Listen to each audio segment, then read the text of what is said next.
أعوذ بالله من الشيطان الرجيم. بسم الله الرحمن الرحيم.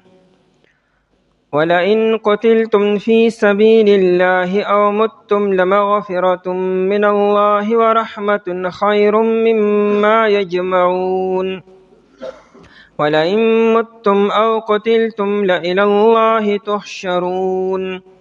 فبما رحمة من الله لنت لهم ولو كنت فظا غليظ القلب لانفضوا من حولك فاعف عنهم واستغفر لهم وشاورهم في الأمر فإذا عزمت فتوكل على الله إن الله يحب المتوكلين.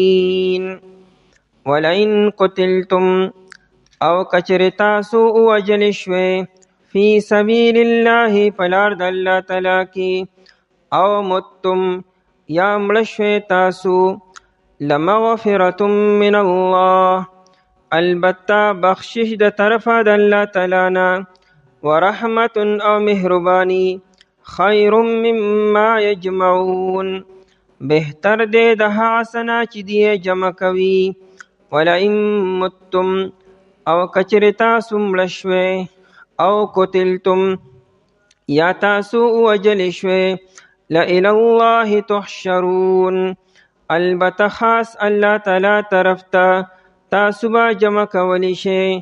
فبما رحمت پس په سبب د لوی رحمت من الله د طرف د الله تعالی نه لنت لهم ته نرم شي د دې دپاره ولو كنت فظا او کچروي تو سخت جبې غلیظ القلب سخت زړواله لنفضوا البته دی به خواره شوي وو من حولک د چاپېرستانه فاعف عنهم پس ته معافي کوه دوی ته واستغفر لهم او بهنه غواړه د دې دپاره وشاورهم او ته مشوره کوه دوی سره فی الامر په کار کې فاذا عزمت پس کله چې ته قصد وکې فتوکل علی الله پس ته توکل کوه په الله تعالی باندې ان الله یحب المتوکلین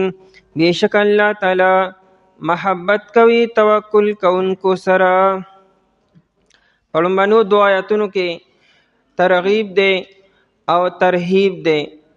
ترغیب معنا رغبت ورکولو چې غوره او بهترین مرګ هغه دی چې د الله تعالی په لاره کې راشي. که د الله تعالی په لاره کې په خپل مرګ باندې مړ شي دام ښه دی او که د الله تعالی په لاره کې د دشمن او د کافر د لاسه قتل شي دا خو ډېر ښه دی.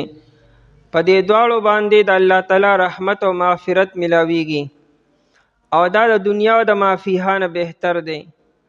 او که یو انسان د دې یاري نه میدان جنگ ته نه ځي د الله په لاره کې نه ځي چې هسې نه مړ شمه او هسې نه قتل شمه نو انسان به کور کلي کې هم د مرګ نه بچ کېږي به.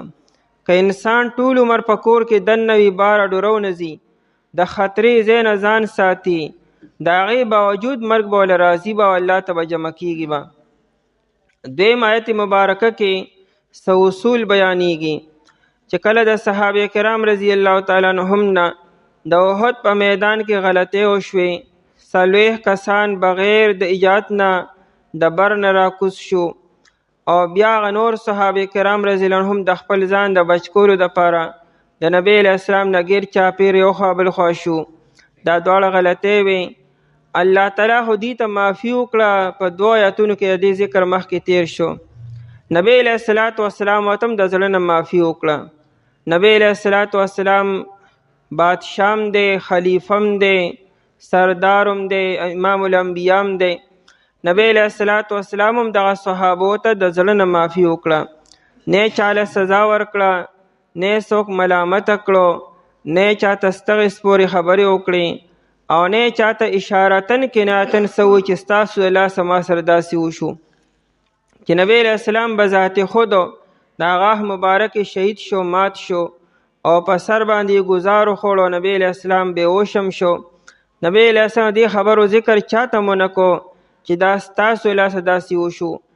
عام طور چې کله یو غلطي وشي او د هغې د وجې نه بیا امیر ته او سردار ته نقصان ورسي هغه بیا خامخا بدله اخلي، او که بدله وانه نو ټیم په ټیم خامخا دا خبره ستایي چې تاسو خو پلانکي وخت کې داسې کړو، پلانکي وخت کې تاسو داسې کړو. او کله چې بیا یو کار کېږي غلطي کېږي نو زړې غلطۍ خلک را یادي، خو نبی علیه الصلاة والسلام دې تذکره ونه کړه. نو الله تعالی فرمایي چې دا الله تعالی ته نرم کړه دې صحابو دپاره. اے نبی علیه السلام ته ډېر نرم دله یې، تا دې ته معافي مو کړه او آیندم دې ته معافي کوه او آیندم دې سره مشوره کوه. دا ورته ځکه ووایي چې نبی علیه السلام د هغه بعضې صحابو په مشوره باندې میدان جنگ ته بار ووتو. هغه بعد نوجوان صحابو ویلو چې نه جي میدان جنگ ته ځو، مونږ د بدر د جنگ نه پاتې شوي یو، زمونږ اړه غواړي چې مونږ کافرانو سره لاس په لاس مخامخ مقابله وکړو. او نبی علیه السلام خپله رایه دا وه چې بار ونه ځو، مدینه منوره کې دننه پاتې شو. اوس چې کوم بیا شکستو شو نو الله تعالی نبی علیه السلام ته فرمایي چې آیندم دې سره مشوره کوه. دا نه چې ته بیا وایي چې بس دې سره بیا مشوره نه کوم، د دې لاسه خو داسې وشو که نه. نه، آینده په اهمو کارونو کې دې سره مشوره کوه، دې لپاره د الله نه بهنه م غواړه. ولئن قتلتم او که چېرې تاسو وژلې شوې، دې لام ته مؤتیة للقسم وي. څه مطلب و؟ د دې لام نه مخکې قسم چېرې نو محذوب دی، نو معنا به یې داسې کو قسم دې که چېرې تاسو وژلې شوې. یعنې دا خبره بالکل یقیني ده او پخته ده. ولئن قتلتم او قسم دې که چېرې تاسو ووژلې شوې فی سبیل الله په لار د الله تعالی کې، الله په لاره کې تاسو له مرګ راغی، د دشمن د لاسه قتل شوی تاسو، او متم یا مړه شوی تاسو په خپل مرګ باندې. متم کې اشاره ده چې چا د لاسه نه مړ شوی، بس بیمار شوی مړ شوی، یا خود به خود مرګ دل راغی، ظاهري سبب د چا د لاسه نه دی. او قتلتم کې نو مراد د دشمن د لاسه قتل شوی. نو دا دواړه مرګونه ښه دي، د الله د لارې اسې مرګ هم ښه دی، او بیا د دشمن د لاسه قتل کې د لوی شهادت دی. نو لمغفرة من الله ورحمة، نو داسې انسان ته دوه انعامه ملاویږي. یو هو بهنه بخشش دی، الله ورته ټول ګناهونه معاف کړي. شهید ته الله تعالی ټول ګناهونه معاف کړي. د الله د لارې مرګ هم داسې دی. حدیث کې راځي چې کوم انسان د الله په لاره کې مړ شو، نو که په خپل مرګ هم مړ شو خو د الله لاره کې دی. الله لاره څه ده؟ یا خدا د علم حاصلول دپاره تللی دی، یا د دین اسلام د خورول دپاره تبلیغ دپاره تللی دی. دا ټولې د الله تعالی لارې دي. نو د کور نه والی چې کوم دی کې دله مرګ راغلی دی، دا دومره ځای چې د دې برابر به الله تعالی وله یو محل ورکي په جنت کې. اوس که انسان د مشرق او د مغرب په منځ کې، یا مشرق کې مغرب ته لاړو، یا مغرب کې مشرق ته لاړو، یا د ملکونو فنا شو، هلته ول مرګ راغی، دا دومره لوی یو محل به الله تعالی ول ورکي وه. نو دې دواړو باندې لمغفرة من الله، مغفرت بهنه او بخشش ته وي، ګناهونه به الله تعالی معاف کړي. ورحمت او مهرباني، ګناهونه ته الله تعالی معاف کړو، د الله رحمت جنت ته او دای نعمتونه دي. نو خیر مما یجمعون، دا دوه خبرې رحمت او مغفرت دا غوره او بهتر دی د هغې نه یجمعون چې دی جمع کوي. یجمعون کې دا ضمیر کافران ته راجع دی. دا کافران چې کوم مال او دولت جمع کړي، دنیا مزې جمع کړي، نو د الله تعالی په لاره کې مړ کېدل او شهادت چې د هغې باندې تا ته مغفرت او رحمت ملاویږي، نو دا د دنیا د تمام مال او دولت نه غوره او بهتر دی. اصل کې انسان طبعی طور باندې سهولت پسند او آرام پسند دی. انسان دا غواړي چې زری په سهولت باندې ما څه مشقت او تکلیف دی راته نی. په کور کلي کې انسان ته اکثر مشقت او تکلیف نی، چې سفر کې هوا تکلیف او مشقت به وي. نو یو انسان اکثر د الله په لاره کې ځکه نه ځي چې هسې نه یاره څه به کېږي څه به نه کېږي. نو قرآن ترغیب ورکړي، ته د الله تعالی په لاره کې وځه. دا د دنیا خلک چې شاته پاتې شو، دي کمې مزې وکړې، کم ګرم ګرم خوراکونه وکړو، ګرم ګرم بسترې، او د دنیا خواهشات استعمال کړو. دا ته چې د الله تعالی په لاره کې ووتې او هلته تا ته کم تکلیف میلو شو، کم مشقت میلو شو، په هغې تا ته الله تعالی کم بهنه کړي او رحمت متوجه کړي، دا د دنیا تمامو مزونه بهتر دی، دنیا تمامو خواهشو ته ډېر بهتر دی. عبدالله بن مبارک رحمت الله علیه دا لوی محدث دی، د امام ابو حنیفه رحمت الله علیه شاګرد دی. د به د کال 4 میاشتې علم حاصلو، 4 میاشتې به تجارت کو او 4 میاشتې به د الله په لاره کې جهاد کو. په 3 وړو خبرو باندې به عمل کو. یو پیرا شپه وه سخت ساړه، علاقم سخته وه، یخ هواګانې چلیدې. نو هغه زمانه کې یو بزرګ دی فضیل بن عیاض رحمه الله تعالی، دام د امام ابو حنیفه رحمت الله علیه شاګرد دی. دته عابد الحرمین وی. د به 6 میاشتې په حرم شریف کې اعتکاف کو او 6 میاشتې به بیا په مسجد نبوي کې اعتکاف کو. ټوله زندگی د الله په لاره کې وقف کړې وه. د دې نه مخکې ډېر غټ ډاکو و، ډاکې به یې اچولې، غلاګانې به یې کولې. الله تعالی ورته د توبې توفیق ورکړو، نو د هغې تلافي داسې وکړه چې ټول عمر بیا د الله په لاره کې وقف کو او دی په پوره دنیا کې مشهور شوی و. عابد الحرمین په نوم 2 کسان مشهور دي، یو دی دی او دویم امام زین العابدین رحمه الله چې علی اصغر یې نوم دی، د امام حسین رضی الله تعالی عنہ زوی دی. نو الته عبدالله بن مبارک سے په د شپې پهره ورکوله، سرحد باندې ولاړو، یخې هواګانې چلیدې. نو خوا کې یو سپایي وی چې ټیک ته مونږ هم د الله تعالی په لاره کې و ثوابونه حاصلو، خو مزې خو فضیل ابن عیاض وکړئ چې هغه د الله په کور کې دی، کله د الله تعالی په کور کې، کله د نبی علیه الصلاة والسلام په جومات کې. او هلته ښه مزدار په آرام سره او په سکون سره ښکلې عبادت هم کې، لوی مقامات او مرتبې حاصلې کړې. نو امام عبدالله بن مبارک رحمت الله علیه یو قصیده وی او په قصیده کې دا اشعار وی: یا عابد الحرمین لو ابصرتنا لعلمت انک فی العبادت تلعب. ناشنا قصیده ویلې ده. هغه بیا په یو کاغذ باندې ولیکله او دا کاغذ یې بیا فضیل ابن عیاض رحمت الله علیه ته راولېږم. فضیل ابن عیاض رحمه الله چې دا کاغذ وکتو، دا اشعار یې وکتو، نو په ژړا شو. دی وایي چې رښتیا ویلي دي عبدالله بن مبارک صاحب.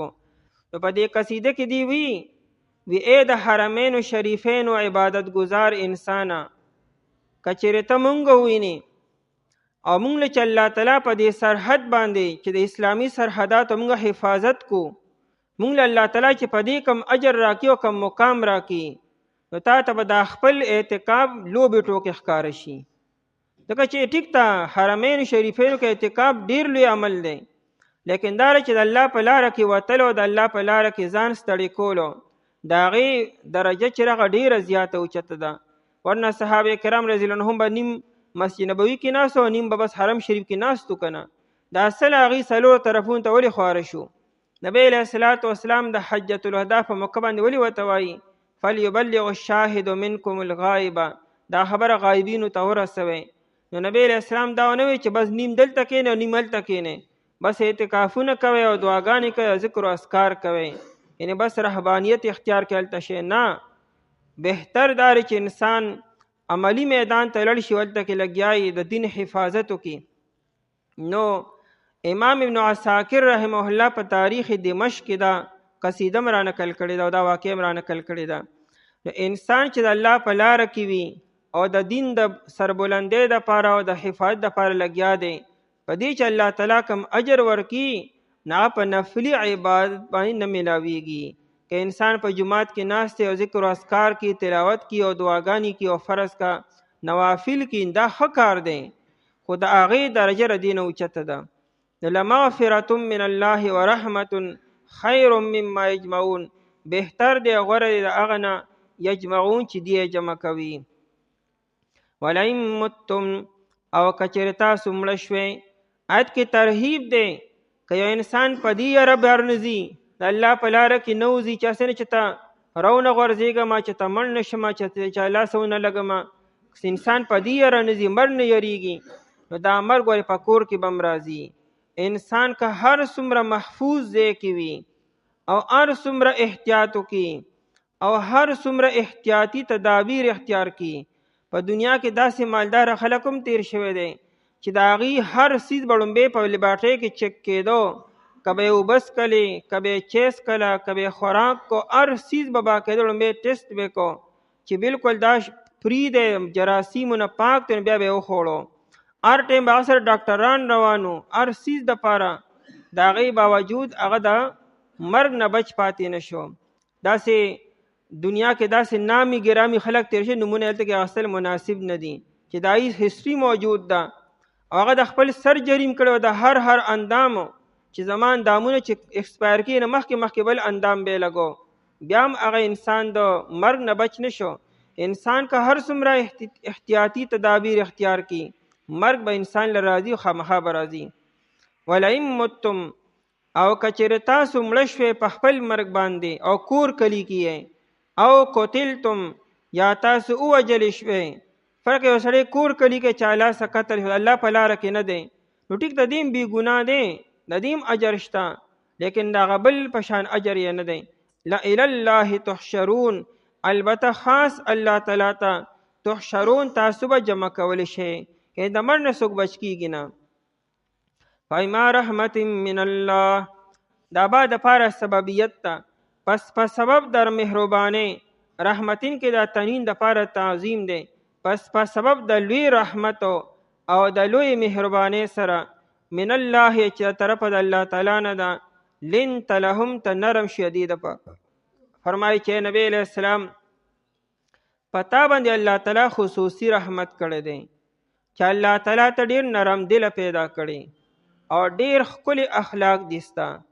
دا ستا طبیعت نرم دی ستا مزاج نرم دی ستا اخلاق ښکلي دي نو د الله تعالی په تا باندې احسان او فضل دی او بیا د الله تعالی په صحابو هم احسان او فضل وکړو چې هغوی له الله تعالی ستا ونته کې ښکلي پیغمبر ورکړو چې ته دې ته معافي کوې ټایم په ټایم باندې نبی علیه السلام د احد د واقعې باره کې د چا ته هېڅ قسمه ملامتیا ونه کړه چې ستاسو لاسه ګوره زه داسې شومه د ما ملګري شهیدان شو تاسو ته چا وایي چې راکوزېږئ تاسو ما ښه پویه کړي وی مونږ څونه خبرې وکړو چاته څونه خبرې ورته ورو که ټیک ته عملي سزا مونږ هغه له ورنه کړو خو د خولې خبرې خو بلا شي ورته وکړو ټایم په ټایم ورته ستایو مو خو نبی علیه الصلاة والسلام ډېر د کریمانه اخلاقو مظاهره وکړه او څوک یې ملامته نه کړو روایتو کې راځي نبی علیه السلام په خپله زندګۍ کې چرته د خپل ځان باره کې د چا نه بدله نه ده اخیستې که نبی علیہ السلام ته چا سویلی فرض کا نقصان ورته رسولی یا سختی خبرې ورته کړي نو نبی علیہ السلام د خپل ځان دپاره چا نه بدله نه ده اخیستې دلته هم د صحابو ته څه ونه وایي چې ستاسو لاس زما غاښ مات شو زما سر باندې ګزار راغی فبما رحمت من الله پس په سبب د لوی رحمت سره من الله د الله تعالی ر طرف نه لنت لهم ته نرم شو دې دپاره دې کې داعی دپاره او مصلح دپاره یو پیغام دی چې یو انسان دا غواړي چې د باندې الله تعالی په لویه سطح باندې کار واخلي نو په کار دی چې دی بیا نرم دله وي دی سخت اخلاقی نه وي سخت ژبې نه وي بد اخلاقه نه وي کریمانه اخلاق وي د نبی علیه الصلاة والسلام ولو کنت فظا او کچرې وې ته د فظا دو معنی راځي یو معنی راځي بد اخلاقه سیء الخلق بد اخلاق او سخت اخلاق او ناکار اخلاق د بعد انسان د عادتونه عجیبه عجیبه عادتونه وي انسان د دې قالب نوم نه دی انسان د دې ظاهر ډانچې نوم نه دی انسان دننه د صفاتو نوم دی او دا صفات سری اخلاقو ته چې د انسان اخلاق څه دي ادم د زنا په اټه مې د احکر په دې سر باندې خېجولي او لګیا یو اټه مې تندي ته سترګې خېجولي او کنه دې څنګه دی انسان دی او کنه زناورو صفات دي پکې نو انسان یو فزن معنا بد اخلاقو سخت اخلاقو او د فزن بل معنا هغه بدگو بد زبانه چې د خولې نه سختې خبرې وباسي نو دې تم فزن ویل کېږي نو نبی علیه الصلاة والسلام کې دا دواړه خبرې نه وي د نبی علیه الصلاة والسلام په خوله باندې سختې خبرې نه وي بد ژبې نو بد زبانه نو او نبی علیه الصلاة والسلام بد اخلاق هم نو غلیظ القلب چې زړه سخت وي او غلیظ القلب هم دو مطلب دي یو خدا چې د انسان طبیعت سخت وي مزاج سخت وي نو خامخا چې زړه دې سخت نو طبیعت هم سخت او مزاج هم سخت او د غلیظ القلب دې مطلب دا دی چې داغه په افعالو کې په کارونو کې سختی وي نو د فزن تعلق جبې سره شو په خبرو سره او د غلیظ القلب تعلق افعال سره او کارونو سره شو چې کارونه د سخت او خراب وي. نو نبی علیہ السلام کې دا دواړه خبرې نه وي. او یو انسان لم دا دواړه خبرې پکار دي چې انسان بد اخلاقم نه وي، بد زبانم نه وي، اخلاق نرم وي، مزیدار وي، لچکی پکې. نبی علیہ الصلوۃ والسلام زندگی بس مهیته کول دي. انس رضی الله تعالی عنہ 10 کاله د نبی علیہ الصلوۃ والسلام خدمت کړی دی. او انس رضی الله عنه چې په 10 کاله کې نبی علیہ الصلوۃ والسلام ماته دا نه دی ویل چې انس دا کار دی ولی وکړو او انس دا کار دی ولی نه کړی. حالانکه په 10 کاله کې ډیر څه کیږي. بیا ویده نبی علیہ السلام یو پیر یو کار د پاره ولېږلم. ویده په لار روانه من یو ځای کې څه لوبه شروع وه، ځای ته په تماشه شوم او د مانه د نبی علیہ السلام خبره یې رشي وه. نبی علیہ الصلوۃ والسلام انتظار کړی دی، ورپسې راووتو. وایي زه خو په تماشه باندې ولاړ یم. وایي زه په دې خبره پوه شوم چې څوک زما دا غوږ نرۍ معمولي مروړي یې او تاوهي یې چې ما وکتو نبی علیہ السلام ماته خاندلو. خپل ځان ته وګور داسې ټیم کې خلک څه کي لتې او سپېړې شروع وي. ورته چې برابر دی کم، ورته چې تماشې راته وخم سره تماشه جوړه کړم. نبی علیہ السلام ماته خاندل په داسې وخت کې. یا نه ستلانی تلی التا میجی بدار اوس زما. دا د نبی علیہ السلام ناشنا اخلاقو، ښکلي اخلاقو، په دې باندې کتابونه لیکلی شي په دې خبره باندې. نو دا موږ ته سبق دی چې اخلاق ښکلي کې. بعد انسان چېرې نو په کور کې پروفیسري، په کور کې مفتی سمي، په کور کې چې ډاکټري، په کور کې افسري، کور کې هوته بچو پلاري، په کور کې هوته د یو عام انسان اوسېږه. ستا چې دا کم نور د ټول بار وسوه کور کې عام د ماشومانو سره ماشومان په شان خبرې کوه. دا چې کوم عہدې دا د کور نه بار ساته، په کور کې یو عام انسان اوسېږه. دا لا څنګه انسان دی چې ستانه کور کې خلک په غضب کې اخته دي، چې کله به ډېره کوره بار وځي چې داسې جذبات ستا باره کې ستا د کور له ستا د لورو، ستا د خورو، ستا د میندو او ستا د بچو ستا باره کې دا جذبات. ته څنګه انسان اله زناور خو ستا نه بیا آخر چې پړو کې د وتړي نه خبئ. یعنې شکل دی د انسان دی او نور زناور جوړ شوی چې دننه راغلی په دې خلکو مسلط شوی. نو دا موږ ته تعلیم دی چې اخلاق ښکلي ساتئ کور کې، خو ښکلې په خندا په ډکه خندا باندې. نبی علیہ السلام به چې کور ته راغی په خندا باندې به راغی، بیبیانو سره به خو ښکلې په خندا کې به خبرې کولې. یو پیرا عمر رضی الله تعالی عنہ راغی، دنه خبرې شروع وي، بیبیان ټولې راغونډې شوې. نبی علیہ الصلوۃ والسلام نه مطالبه کوله د خرچې باره کې. نبی علیہ الصلوۃ والسلام ډېر پریشان و چې دین ځان څنګه خلاص کړم او بیبیان یو ځای شوې. یو خلکو له دماغ خراب کړ چې لا نه هته یو ځای شي. خیر دی کې عمر رضی الله تعالی عنہ چې څنګه سلام وکړو، بیبیانې زر د پردې نه یو طرف ته شوې او نبی علیہ الصلوۃ والسلام خاندلو. عمر رضی الله عنہ دنه راځي ولې خاندې؟ الله مو خوشحاله ساته. شکر چې په ټایم باندې رالی. دا بیبیانې ماته یو شوې ټولې او ما نه برپور مطالبه کوله، خو ستا په اواز سره دی ټولې یو طرف ته شوې. نو عمر رضی الله تعالی عنہ ورته وایي چې د خپلو ځانو دشمنانو ته د الله رسول سره داسې کوئ، د الله د رسول نه دا شان مطالبې کوي، سختې خبرې ورته کوئ. ایو تر پردې نه خوي وي ته ځان له نبی علیہ السلام ځان لدی. نبی علیہ السلام په ځان مه قیاس کوه، ته خو سخت طبیعت یې، ستا خو طبیعت ځان لدی، ته خو دویم گزار بیا را بغې. او نبی علیہ الصلوۃ والسلام خو ناشنا اخلاق دي، هغه ته حکم ارنګ خبرې کو نبی علیہ السلام نه غوسه کیږي او نه گزار کی. بهرحال آیت کې ترغیب دی فزن غلیظ القلب، یو دا چې اخلاق ښکلي کې، بد زبانه مه جوړېږي او بد اخلاقه مه جوړېږي. لنفدوا من حولک، البته دی به خواره واره شوي وو. انفد منت دی به منتشر شوي وو، دی به خواره واره شوي وو. من حولک د خوا دستانه. انفد دا د فدن نه دی. فدن اصل معنی ماتولو. عربی کې د سپینو زرو ته فضه ویل کېږي، دې ته دا فضه ولي دا ماتولی شي ځکه ته کالي جوړېږي. نو لنفدو دی به خواره واره شوي وو، دی به منتشر شوي وو. من حولک د چاپېرستانه. اوس خو دا صحابه ستانه غیر چاپېر ناستی، ستانه جدا کېږي نه. خو که چېرې دا دوه خبرې په تا کې وې، ستا اخلاق سخت و، ستا ژبه هغه سخت زبانه وې، نو دا صحابه به تا سره نو پاتې شوي. تا سره به یو تن هم نه چې یو سړي بې عزته کي، ټیم په ټیم باندې غوسه کېدل او کنځلې کول او سختې خبرې کول، داسې انسان سره به څوک وخت تیر کي. نو که تا کې دا دوه خبرې څوک به هم تا سره نو. نبی علیه الصلاة والسلام بارک بخاري کې روایت دی، لم یکن فاحشا ولا متفحشا. نبی علیه الصلاة والسلام به فحش گفتگو نه کوله، دا بې حیا والا خبرې، دا خلک چې په مجلسونو کې ناشنا نه د بې حیایي خبرې کوي، نبی علیه الصلاة والسلام دا خبرې چرته به هم نه کولې. لم یکن فاحشا، فحش گفتگو به نه کوله، ولا متفحشا، یعنی د نبی علیه الصلاة والسلام عادت هم د فحش گفتگو نه. او متفحش هغه چاته چې په تکلف سره فحش گفتگو کی، یعنی په زوره داسې خبرې شروع کی چې کې فحش او د بې حیا خبرې وي، نبی علیه السلام به داسې هم نه کولی.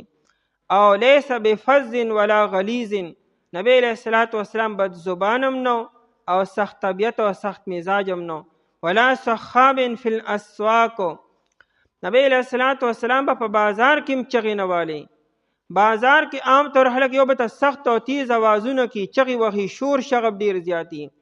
نبی علیه الصلاة والسلام چې ته په بازار کې هم تیز اواز سره خبرې نه کړي، حالانکه بازار کې خامخا د انسان اواز تیز شي، لکه چې شوري ته به خامخا تیزې خبرې کوي. نو چې نبی علیه السلام په بازار کې چې ته تیز اواز سره خبرې نه کړي، نو راشه نبی علیه السلام به چې ته کور کې او په جومات کې او په عام ماحول کې به څنګه نبی علیه السلام هغه سختې خبرې کړي. آیت کې تفسیر نورم دی انشاءالله سبا کې به کوو.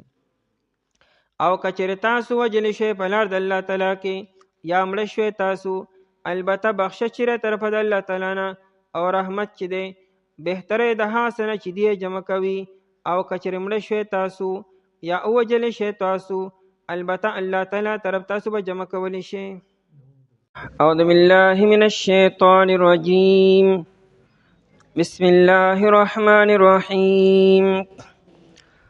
فبما رحمة من الله لنت لهم ولو كنت فظا غليظ القلب لانفضوا من حولك فاعف عنهم واستغفر لهم وشاورهم في الأمر فإذا عزمت فتوكل على الله إن الله يحب المتوكلين.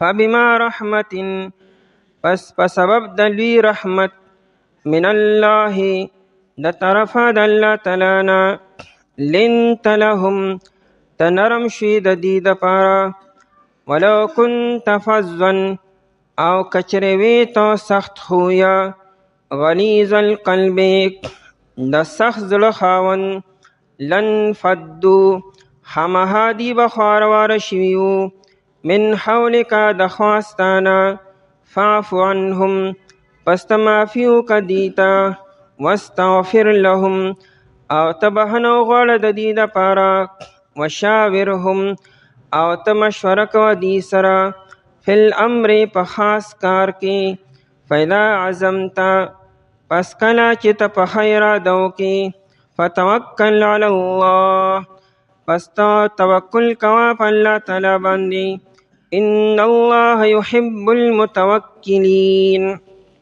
بیشک الله تعالی چې دی محبت کوي توکل کوونکو سره. په آیت مبارکه کې خاص تعلیمات دی نبی علیہ الصلوۃ والسلام ته چې پیغمبر علیہ الصلوۃ والسلام صحابو سره خاص معاملات اختیار کا. لومبنۍ خبرې خو ته دا وکړه چې په تا باندې الله تعالی خاص مهرباني وشو، رحم و کرم وشو چې الله تعالی ته فطرتن او طبیعتن نرم دل پیدا کړي، ډیر نرم اخلاق دی، نرم دی او جبه دی نرمه ده. کچره فرض کستا اخلاق سخت وي، بد اخلاق وي او د جبې نم سخت وي، نو تا سره به څوک جمع شوي نو. دا نن چې د صحابو یو لوی جماعت تا سره موجود دی او تا باندې خپل ځان ورکی او ستا په خبره باندې لبیک وایي، د هغې وجه داره چې ته نرم دلی یې، اخلاق دې ښکلي دي، ته د دې نه قربانیږي نو ځکه دې ستا نه قربانیږي. او دې کې اشاره دې طرف ته هم ده چې دا کومه غلطي د احد په میدان کې وشوه د صحابه کرام رضی الله تعالی عنهم نه، نو الله ورته معافي وکړه، ای حبیبه ته ورته معافي وکړه. او د معافي مطلب دا دی چې دې ته به اشارتن کنایتن هم نه وایي چې ستاسو لاسه داسې وشو، ستاسو د وجې نه ګټلی شوی جنګ مونږ بیلو، ستاسو د وجې نه اویا کسان شهیدان شو، یا ستاسو د وجې نه زه په خپله دارې زخمي شومه، داسې څه قسمه خبره به دې ته نه کوي. بس مکمل معافي وکړه، دې ته الله ورته معافي کړې ده. او بیا نبی علیه السلام فرمایي، الله تعالی فرمایي چې آیندم ته دې سره مشوره کوه، آیندم چې کوم خاص خاص کارونه وي او مشوره پکې پکار وي نو د صحابه را جمع کوه او دې سره مشوره کوه. دی ورته ځکه ووایي چې د احد میدان ته کله نبی علیه السلام ته نو د نبی علیه السلام خپله رایه خو دا وه چې بار نه ځو، مدینه منوره کې دننه به مقابله وکړو. د عبدالله بن ابی بن سلول رایه هم دا وه او د لوی لوی صحابه هم دا رایه وه چې بار نه وځو میدان ته. خو د بعدې نو عمر صحابه کرام چې وو چې هغوی د بدر په میدان کې نو شریک شوي، د هغوی رایه او اصرار دا و چې نه جي میدان ته به ځو او په کلو میدان کې به کافرانو سره مقابله کو چې موږ بدر نه پاتې شوي یو چې د هغې تلافي وکړو. د هغوی چونکې رایه ډېره وه، نبی علیه السلام د هغوی په رایه باندې عمل وکړو، میدان ته لاړو او بیا چې څه وشو نو هغه وشو. اوس نبی علیه السلام ته الله تعالی فرمایي چې هسې نه آینده بیا د دې سره مشوره نه کوي چې ستاسو مشور باندې ما عمل وکړو نو دونه نقصان وشو. نو نه، به دا تقدیري خبرې وي د الله نه طرف نه مقرر وشو، آینده به دې سره مشوره به کوي. او چې کله ته په یو خبره باندې مشوره وکړې فیصله وشي نو بیا په الله باندې بروسه کوه او عمل کوه، هغه کار په وجود کې راوله. فبما رحمت من الله، دا با دپاره سببیت دی، یعنې په سبب د مهربانۍ د طرفه د الله تعالی نه، د الله دا لویه مهرباني سبب وګرځېده نو ته نرم شوې. دې کې اشاره دې طرف ته شوه چې نبی علیه السلام دا صرف د الله مهرباني په تا باندې را، دا نه چې ته په خپله نرم دلی، نه الله ته نرم دله پیدا کړی، یعنې ستا خلقت او پیدایش په نرمۍ سره شوی دی، ستا په مزاج کې الله تعالی نرمي ښودې را، ستا گویا کې څنګه چې موږ په خمیر کې په خمبیره کې دا څیز پروت دی میلاو شوی دی، الله تعالی د نبی علیه السلام پیدایش په نرمۍ سره کړی دی. نو فبما رحمت، او دا ما زیاده تاکید دپاره په سبب د لوی رحمتو، رحمتین کې تنوین دپاره تعظیم دی، یعنې په سبب د لوی رحمت سره د طرفه د الله تعالی نه، او یا دا با په معنا د مع سره ده، یعنې فمع رحمت سره د رحمتو د طرفه د الله تعالی نه لنت لهم ته نرم شي دې دپاره. نو دا د الله تعالی خاص مهرباني په تا باندې وشوه. او بیا دویم مهرباني الله تعالی په دې امت وکړه چې داسې نرم دله پیغمبر ورته الله تعالی ورکو. ولو كنت فظا، او کچرې فرض کته وي، فظن دو معنی کیږي، یو معنی سخت خویه، یعنی سیء الخلق، بد اخلاقه چې ورته موږ وایو، خوی دې سخت وي. او دارنګې غلیظ القلب، بیا به د غلیظ القلب معنا کو د سخت زړه مالکو، چې زړه دې هم سخت وي.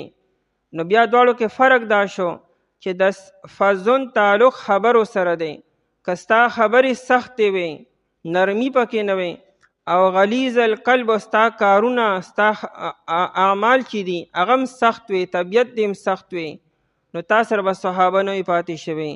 او یا د فظن معنا سخت جبې، بدګو چې ورته موږ وایو، فحشګو چې د خولې نه ناکاره خبرې وباسي، فحش خبرې وباسي، خلکو ته سختې خبرې کی، کنځلې کی، د خلکو بېعزتي کی داسې. او غلیظ القلب زړه دې هم سخت وي، یعنې طبیعت او مزاج دې هم سخت وي. نو که دا دوه خبرې فرض که په تا کې وي نو لنفدوا من حولکم، خامخا دی به خواره شوي وو. انفد معنا منتشر کېدل او خواره واره کېدلو، تار تار کېدل، ځان له ځان له کېدلو، نو دی به خواره واره شوي وو. من حولک، د حول معنا اسې چاپیره، دلته معنا د خواستانه، یا ستا د چاپیره نه. صحابه به عام طور د نبی علیه السلام نه غیر چاپیرو. نو اشاره وکړه چې داود دا صحابه ستا نه غیر چاپیر دي، هر ټیمو په تا باندې ځان قرباني، نو دی به ستا د خوا نه تللی وي، هېڅوک به هم تا سره نو پاتې شوي.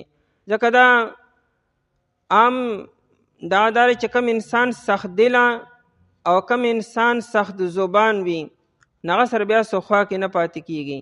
وی ځان پې نه بې عزته کو او چې چونکې تا کې دا دواړه خبرې نشته نو ځکه دا صحابه تا سره راجمع شوي دي. نو دې کې مطلب تعلیم د موږ ټولو ته چې تاسو دا دوه خبرې په ځان کې راولئ چې یو اخلاق ښکلي وي ښایسته وي او دویم د ژبې نم چې نرم وي. لنفدوا من حولک خامخا دی به خواره واره شي وو من حولک د چاپېره سره منتشر شوي به وو. فاعف عنهم پس ته معافي کوه دي ته. لهذا د دې نه که چې ته غلطي وشي نو ته ورته معافي کوه. لکه نبی علیه السلام دې ته ټولو ته معافي وکړه، څوک یې ملامته نه کړو. واستغفر لهم او معافی سره سره دې لپاره الله نه بهنه م غواړه. نبی علیه السلام خو د امت دپاره به دعاګانې کولې مو، خو مطلب دا چې دې ته ښکاره د دې په موجودګۍ کې دې لپاره دعاګانې غواړه، د الله نه بهنه غواړه، دې به نور مطمئن کېږي. اصل کې معافي خو سړی د زړه نه هم کولی شي چې پړه کې ته یو سړی معاف کې، خو بل انسان ته پته لګي نه د معاف کړی ما او که نیم معاف کړی. چې ته دغه مخې ته هغه لپاره دعاګانې وکړې نو هغه به مطمئن شي چې دې د ما نه خوشحاله دی او راضي دی، د ما باره کې د ده پړه کې سشتی نه. نو واستغفر لهم بهنه طلب کا د دې دپاره د الله تعالی نه. وشاورهم فی الامر او مشوره کوه ته دې سره فی الامر په خاص کار کې، مشوره ورسره آینده کې هم کوه. دی ورته ځکه صراحتا ووایي چې چونکې دې سره نبی علیه السلام مشوره کړې وه، دې په مشوره باندې نبی علیه السلام عمل وکړو او بیا نقصان وشو، نو هسې نه چې آینده بیا ته دې سره مشوره نه کوې، نو نه آینده هم دې سره مشوره کوه. شاور امر دی. دا شاور د شاره نه د شاره او شاره عربی کې په دوه معنو، یو شاره دابتو د هغه وخت کې وي چې کله یو سړی څاروي خرڅي او تیر بار کې او خریدار هغه څاروي وګرځي راوګرځي چېرې معذوره خو نه دی او سخت خو نه دی، نو دا خریدار اغستونکي دا څاروي داسې وګرځي او چکر وله ورکړي، دغه ټایم کې عرب وي شاره دابته. نو د دې نه انسان ته معلوم شي که نه چې دا څاروي څنګه زمیندار په دې خبرو باندې پوهېږي. دا خو نه چې خلک څاروي ملاس په ملاس باندې واخلي، خامخا ګرځی به ته.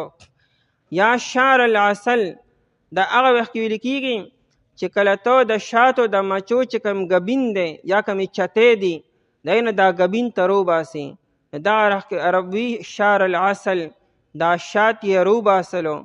نو گویا کې دا مشوره اغستل دا چې دي دا گویا کې ګبین راغستل دي او ګبین حاصلول دي. بلا خلق موجود دي ټول نه ته رایه واخله، دا چا د ذهن خبره به تا ته معلومه شي، پای کې بیا چې کومه ښکلې خبره ده او قرین د نږدې ده ای باندې عمل وکړه. ځکه د هیڅ یو انسان داسې نه د عقل د کاملي خامخا دغه نه غلطي کېدی شي، خامخا د یو خبرې منفي او مثبت پهلو به ته واضحه بني. چې مختلفو کسانو سره ته مشوره وکړې، دا چې خپل عقل او ذهن او تجربه وي معلوماتي، نو تا ته به یو ښکلې خبره میلو شي. نو ځکه شاور هم وي ته مشوره کوه دې سره فی الامر په امر کې، او د امر نه مراد هره خبره نه ده، اهمه خبره او خاص خبره چای باره کې مشوره پکار وي نو مشوره دې سر کوه. الله تعالی نبی علیہ السلام ته حکم کی تو سر مشوره کوه. انا کې نبی علیہ السلام پیغمبر دی، پیغمبر باندې وحی راځي، خو د هغې باوجود نبی علیہ السلام ته حکم دی نو عام امتی خو به خامخا مشوره وکړي، یعنی د مشورې نه څوک مستغني نه دی. الله تعالی ته د مشورې ضرورت نشته دی. مونږ خو مشوره دې لپاره کوو چې مونږ ته د سبا پته نشته چې د دې کار انجام به ښه او که خراب به وي. الله تعالی ته هر څه مهیته دي، د هغې باوجود فرشتو سره مشوره کوله چې انسان پیدا کوم، خلیفه پیدا کوم په ځمکه باندې. نو هغه چې کوم سوال او جواب کوم انداز دی نه دا معلومیږي چې گویا کې الله تعالی مشوره کوله فرشتو سره، حالانکه الله تعالی ته مشورې ضرورت نشته دی، خو دا تعلیم د انسان ته چې گویا کې د انسان د پیدایش نه مخکې دا خبر الله تعالی شروع کړه چې انسان به خامخا مشوره وکړي. الله تعالی فرشتو سره غوښتي مشوره کړي. دا مشوره مسلمانان خو مسلمانان دي او انبیاء کرام خو انبیاء کرام دي، غیر مسلمو مشوره وکوله. هغه ملکه بلقیس چې ده سورة النمل کې دا ذکر دی چې هغې د سلیمان علیه السلام باره کې مشوره خپلو رعایا او سره خپلو سردارانو سره وکړه. ملکه بلقیس کافره ده، او د انور بندگی کوونکې ده. هغې څه وایي ما کنت قاطعة امرا حتی تشهدون، زه داسې یو فیصله نه کوم افتوني تاسو ماله مشوره راکړئ څه وکړم زه. دغرنګې هغه فرعون ته وګوره څومره مطلق العنان یو جابر بادشاه دی، هغه خپل سردارانو سره مشوره کوي فماذا تأمرون، تاسو ماله څه رایې راکوئ د موسی علیه السلام باره کې زه څه وکړم. نو هغه لوی لوی بادشاهان هغې هم هغه مشورې کولې. نو دا تعلیم دی چې انسان به مشوره خامخا به کي. قرآن کریم هم ځای په دی د مشورې اهم تذکره کړې ده. باقاعده مستقل صورت سوره شورا په 25مه سپاره کې اول الله تعالی د مون ذکر کړی دی، د زکات ذکر کړی دی، او یو خبر دام کړی و امرهم شورا بینهم، دی په خپلو کې یو کار چې کینو په مشورې سره کې. د مشورې دا ذکر د مونځ او د زکات په منځ کې راوستل، دا دومره اهمه خبره ده چې انسان بغیر مشورې یو کارونه کوي. ځکه حدیث کې راځي ما خاب من استخاره، چا چې استخاره وکړه دی به ناکامه کیږي نه، وما ندم من استشاره، چا چې مشوره وکړه دی به نادم کیږي نه. که چې مشورې سره دی فیصله وکړه کار دی وکړو نو ندامت بني. په ټولو په مشورې سره یو کار شوی دی. هغه دی په 2مه سپاره کې چې یو ماشوم دی هغه له مور پی ورکي او د پیو مدت 2 کاله ده. اوس که چېرې دا مور او پلار خپلو کې مشوره وکړي چې دا ماشوم د 2 کالو نه مخکې صبر کو د پیو نه، د ماشوم پکې فایده ده، نو که دواړه مشوره وکړي نو خیر دی 2 کاله مخکې هم صبرولی شي. نو قرآن کریم مغري وتشاورن، دا مور او پلار دواړه مشوره وکړي د ماشوم باره کې چې دی د وخت نه مخکې صبرو د پیو نه، لکه د ماشوم صحت برابر دی پیو ته ضرورت نشته دی. نو هلته هم قرآن کریم څه وایي چې مور به یک طرفه فیصله نه کوي چې به نور پی وله نه ورکومه، او نه پلار به فیصله کوي، بلکې دواړه مشورې سره د ماشوم ته به ګوري، ماشوم صحت ته به ګوري، نو بیا فیصله وکړي او هغه یې باندې معامل وکړي. نو د مشورې اهمیت قرآن او حدیث بیان کړی دی. نبی علیه السلام مشوره به بیا هم کوله. د بدر د قیدیانو باره کې نبی علیه السلام مشوره وکړه چې دې نه فدیه واخلو، که نه دې دغه شان آزاد کو، که نه قیدیان یې کو. دارې د احد میدان ته ته نو مشورې وکړه. د غزوې خندق باره کې بیا نبی علیه السلام مشوره کړې ده چې څه وکړو. هغه څونه ښکلې رایې مخې ته راله. سلمان فارسی رضی الله تعالی عنه هغه دا مشوره ورکړه چې جی زمونږ په فارس کې په ایران کې دا ترتیب دی چې کله یو دشمن ډېر زورور او طاقتوري او هغه سره مونږ میدان جنگ کې مخامخ مقابله نشو کولی، نو مونږ هلته داسې کوو چې مونږ یو خندق وکنو پلن او اوږد، نو مونږ دې طرف ته هغې هغه طرف ته وي، نو زه د غشو مقابله خو کېږي لیکن هغې مخامخ نشي راتلی. دا څونه ښکلې مشوره وه. نبی علیه السلام دغه سلمان فارسی رضی الله تعالی عنه په مشوره باندې هغه د عمل وکړو. دارنګې د حنین په موقع نبی علیه السلام بیا مشوره کړې ده. نبی علیه السلام د زنانو نه مشوره اخیستې ده. د زنانو په مشوره باندې نبی علیه السلام عمل کړی دی. د حدیبی په موقع چې کله نبی علیه السلام معاهده وکړه او د کافرانو ټول شرطونه یې ومنلو، حالانکې ناجایزه شرطونه خو نبی علیه السلام ومنل، ځکه نبی علیه السلام جنگ نه خوښو، صلح او امن نبی علیه السلام خوښولو. او نبی علیه السلام چونکې دی احرام کې و، راغلی د عمرې په اراده و، او ته اوس احرام پرانې خامخا دم به ورکوې، نو نبی علیه السلام حکم وکړو چې قرباني وکړئ، چې قرباني نه پس بیا مونږ حلق او کسر به وکړو.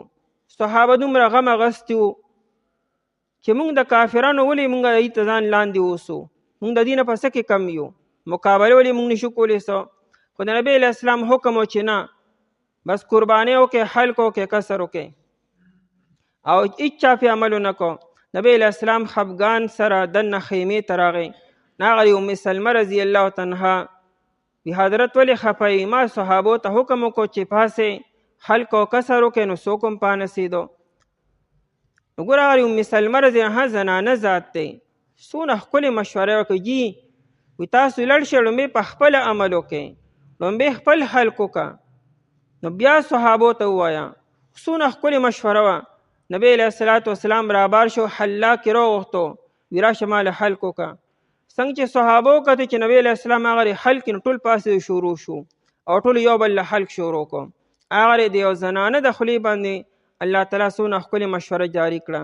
یعنې دا معلومه شوه چې مشوره هر چا سره پکار ده، لیکن بیا د دې لپاره شرایط هم دي.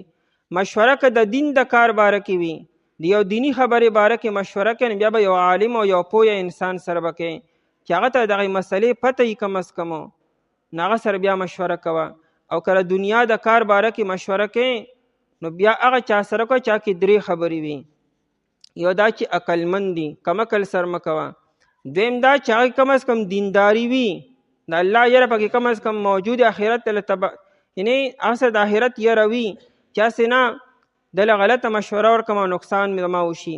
لکه حدیث کې راځي المستشار مؤتمن، د چا نه چې مشوره طلب شه دی امانتدار دی، یعنې ګویا که تا سره دا مشوره یو امانت دی او ده ته یې اوس ورکه.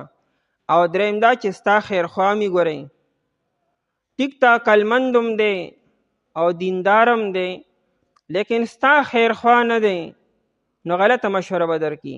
نو چې خیرخوا مصلح ستا خیرخوا یې سره مشوره وکړه چې تا له ښکلې خبره ته وښي. نو مشوره هر چا سره پکار ده، خو لیکن دې شرایطو لحاظ ساتل پکار دي. عمر رضی الله عنه به ابن عباس رضی الله عنه سره مشوره وکړه کې د عمر نه کشر و، لوی صحابه به ناستو او نه عمر رضی الله عنه به کله کله د ابن عباس په مشوره باندې عمل وکړو. نو فرمایي وشاورهم فی الامر، او ته مشوره کوه دې سره فی الامر په خاص کار کې. د وحی په کارونو کې ته مشوره نشي کولی، کومه خبره چې په وحی سره معلومیږي د هغې باره کې مشوره به نه کوې. دارنګې چې کوم فرایض دي واجبات دي د هغې باره کې به مشوره نه کوې. دا نه چې مونځ وکړو که ونه کړو، مونځ خو خامخا به یې کوې به. دارنګې زکات ورکم که ور نه کم خو فرض دی او به خامخا ورکړې چې تا باندې فرض شوی دی. حج وکم که ونه کم نو بیا خو به خامخا کوې. هر د احکاماتو په تنفیذ او په نافذولو او په عمل کې د راوستو دپاره ته مشوره کولی شي. مثال زکات ورکوم نو چا چالی ورکمه، څوک مناسب دي، داسې مشوره کولی شي. یاره مونځ خو کوو چې څه ټایم یې وکړو، په اول وخت کې وکړو ټایم وله مو کړو، دا مشوره کولی شي. ته نو دا د احکاماتو د جاری کولو طریقې کار کې مشوره کولی شي، خو چې کم منسوسي خبرې دي نس دی هغې کې به ته مشوره کوي، بیا عمل کې به راولې به. او د دنیا په کارونو کې او مباح کارونو کې مشوره هغه کولی شي. دې کې بیا د امیر خوښه وي چې کله مشوره امیر واغسته نو دا نه چې خامخا د هغوی په مشوره باندې به عمل کړي. کیدای شي الله پاک د امیر په اړه کې هغوی نه ښکلې خبره واچي، په هغې باندې به عمل وکړي. او دا ممکن ده دا اکثریت ته به هم نه ګوري چې ګنې وشماري چې کم طرف ته ډیر دي، نو ډیروالي کموالي ته به نه ګوري. د مشورې قدر و قیمت ته وایي چې مشوره قدر و قیمت د چا په هغې کې وزن دی او د چا هغه حق ته نږدې ده، نو د هغې مطابق به عمل کړي. فاذا عزمت، پس کله چې ته عزم وکړې، عزم پخې ارادې ته وایي چې کوم ارادې له ته وجود ورکوې چې دا کار دی. نو فاذا عزمت، کله چې ته پخه اراده وکړې، یعنې د مشورې نه بعدو مشوره دې وکړه او ستا په یو خبره باندې فیصله وشوه، نو چې کله عزم دې وکړو نو بیا یې نه پس بیا فتوکل علی الله، بیا توکل کوه، بروسه کوه په الله تعالی باندې.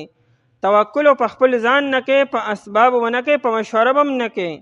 اوس به توکل د الله په ذات باندې کوې چې الله به زمونږ مدد کي اوسو. دی ځکه وایي چې هسې نه بیا یو بل ملامته کوي، خو تا وایي داسې وکړو، خو دیو مشوره داسې وکړو، دا به نه کوې. بس په الله به بروسه وکړې او کوې کې بیا خبر نتیجه الټ راله، نفي راله، ماینس راله، نو به دې کې خیر دی، به د الله تعالی دې به خامخا څه حکمت به وي. لکه نبی علیه السلام چې د احد میدان ته تو او مشوره واغسته، د نبی علیه السلام خپل رایې د لوی لوی صحابو رایې دا وه چې مدینه منوره کې دننه پاتې شو، او د بعضې صحابو رایې دا وه چې نه بار میدان ته وځو. نبی علیه السلام د هغې جوش و خروش ته وکتلو او په هغې باندې فیصله وکړه چې ټیک ته به ځو میدان ته. نبی علیه السلام کور ته ننوتو، تورې راواغسته، زغرې راواغسته، د جنګ چې کوم آلات یې هغې راواغستو ویې چولو. دلته صحابه جومات کې ناستو، نو هغې ورته چې هغه نوجوانانو صحابو ته وي چې ګوره د نبی علیه السلام خپله منشا دا وه چې بار نه وځو، نو تاسو ولې خپله رایې بار بار پیش کوله چې نه بار ځو بار ځو بار ځو؟ تاسو ته پته نبی علیه السلام بیا انکار نه کي، نو تاسو په نبی علیه السلام دا خپله رایې یو قسم حاوي کړه، غلبه هم پرې راوسته. نو هغې بیا احساس یې سره وشو. او دلته نبی علیه السلام خو فیصله وکړه چې ځو به بارو، او چې بار راووتو نو ټولو صحابو ته چې راځي که ستاسو خوښه وي نو خیر دی، بار نه ځو، مدینه منوره کې دننه مقابله وکړو. نو نبی علیه السلام څه ووایي چې نه، یو نبي دپاره دا مناسب نه دي چې هغه یو پیره فیصله وکړي او اسلحه واچي او اراده وکړي او بیا نشي واپس کېدی. نو فاذا عزمت فتوکل علی الله، یا به عمل کې فوراً فتوکل، پس بروسه کوه علی الله په الله تعالی باندې. دا فتوکل ورپسې وروړو. د مشورې نه بعد بیا لیټ کېږئ ما، چې مشوره دې وکړه او فیصله وشوه نو بیا شک او شبه مه کوئ، بیا فوراً عمل کوئ. دا شک او شبه پیدا کولو دا خرابي ده د شیطان د طرف نه. بس چې مشوره وشوه او فیصله وشوه بیا خو فوراً عمل کول دي. فتوکل الله، پس بروسه کوه، په توکل کوه په الله تعالی باندې. توکل دې ته وي چې بیا په اسبابو اعتماد نه کوي. اسباب به استعمالی خو اعتماد به په اسبابو نه کوي، اعتماد به د الله تعالی په ذات باندې کوي. ځکه اسباب به او فعل بشي او اسباب بنی او پاس بشي. د بدر په میدان کې اسباب نو صحابه پاس شو، نو دا نه چې په اسباب به نظر ساتي، نه، نظر به د الله تعالی په ذات باندې ساتي. او توکل ترک اسباب ته نه وي. یعنی عام طور خلک وي چې توکل دي چې اسباب ګنې پرېږده، نه، اسباب به استعمالی به، اسباب به عمل کې راولي به، خو نظر او بروسه او اعتماد به د الله تعالی په ذات باندې ساتي. په مسلمان کې او په کافر کې دا فرق وي.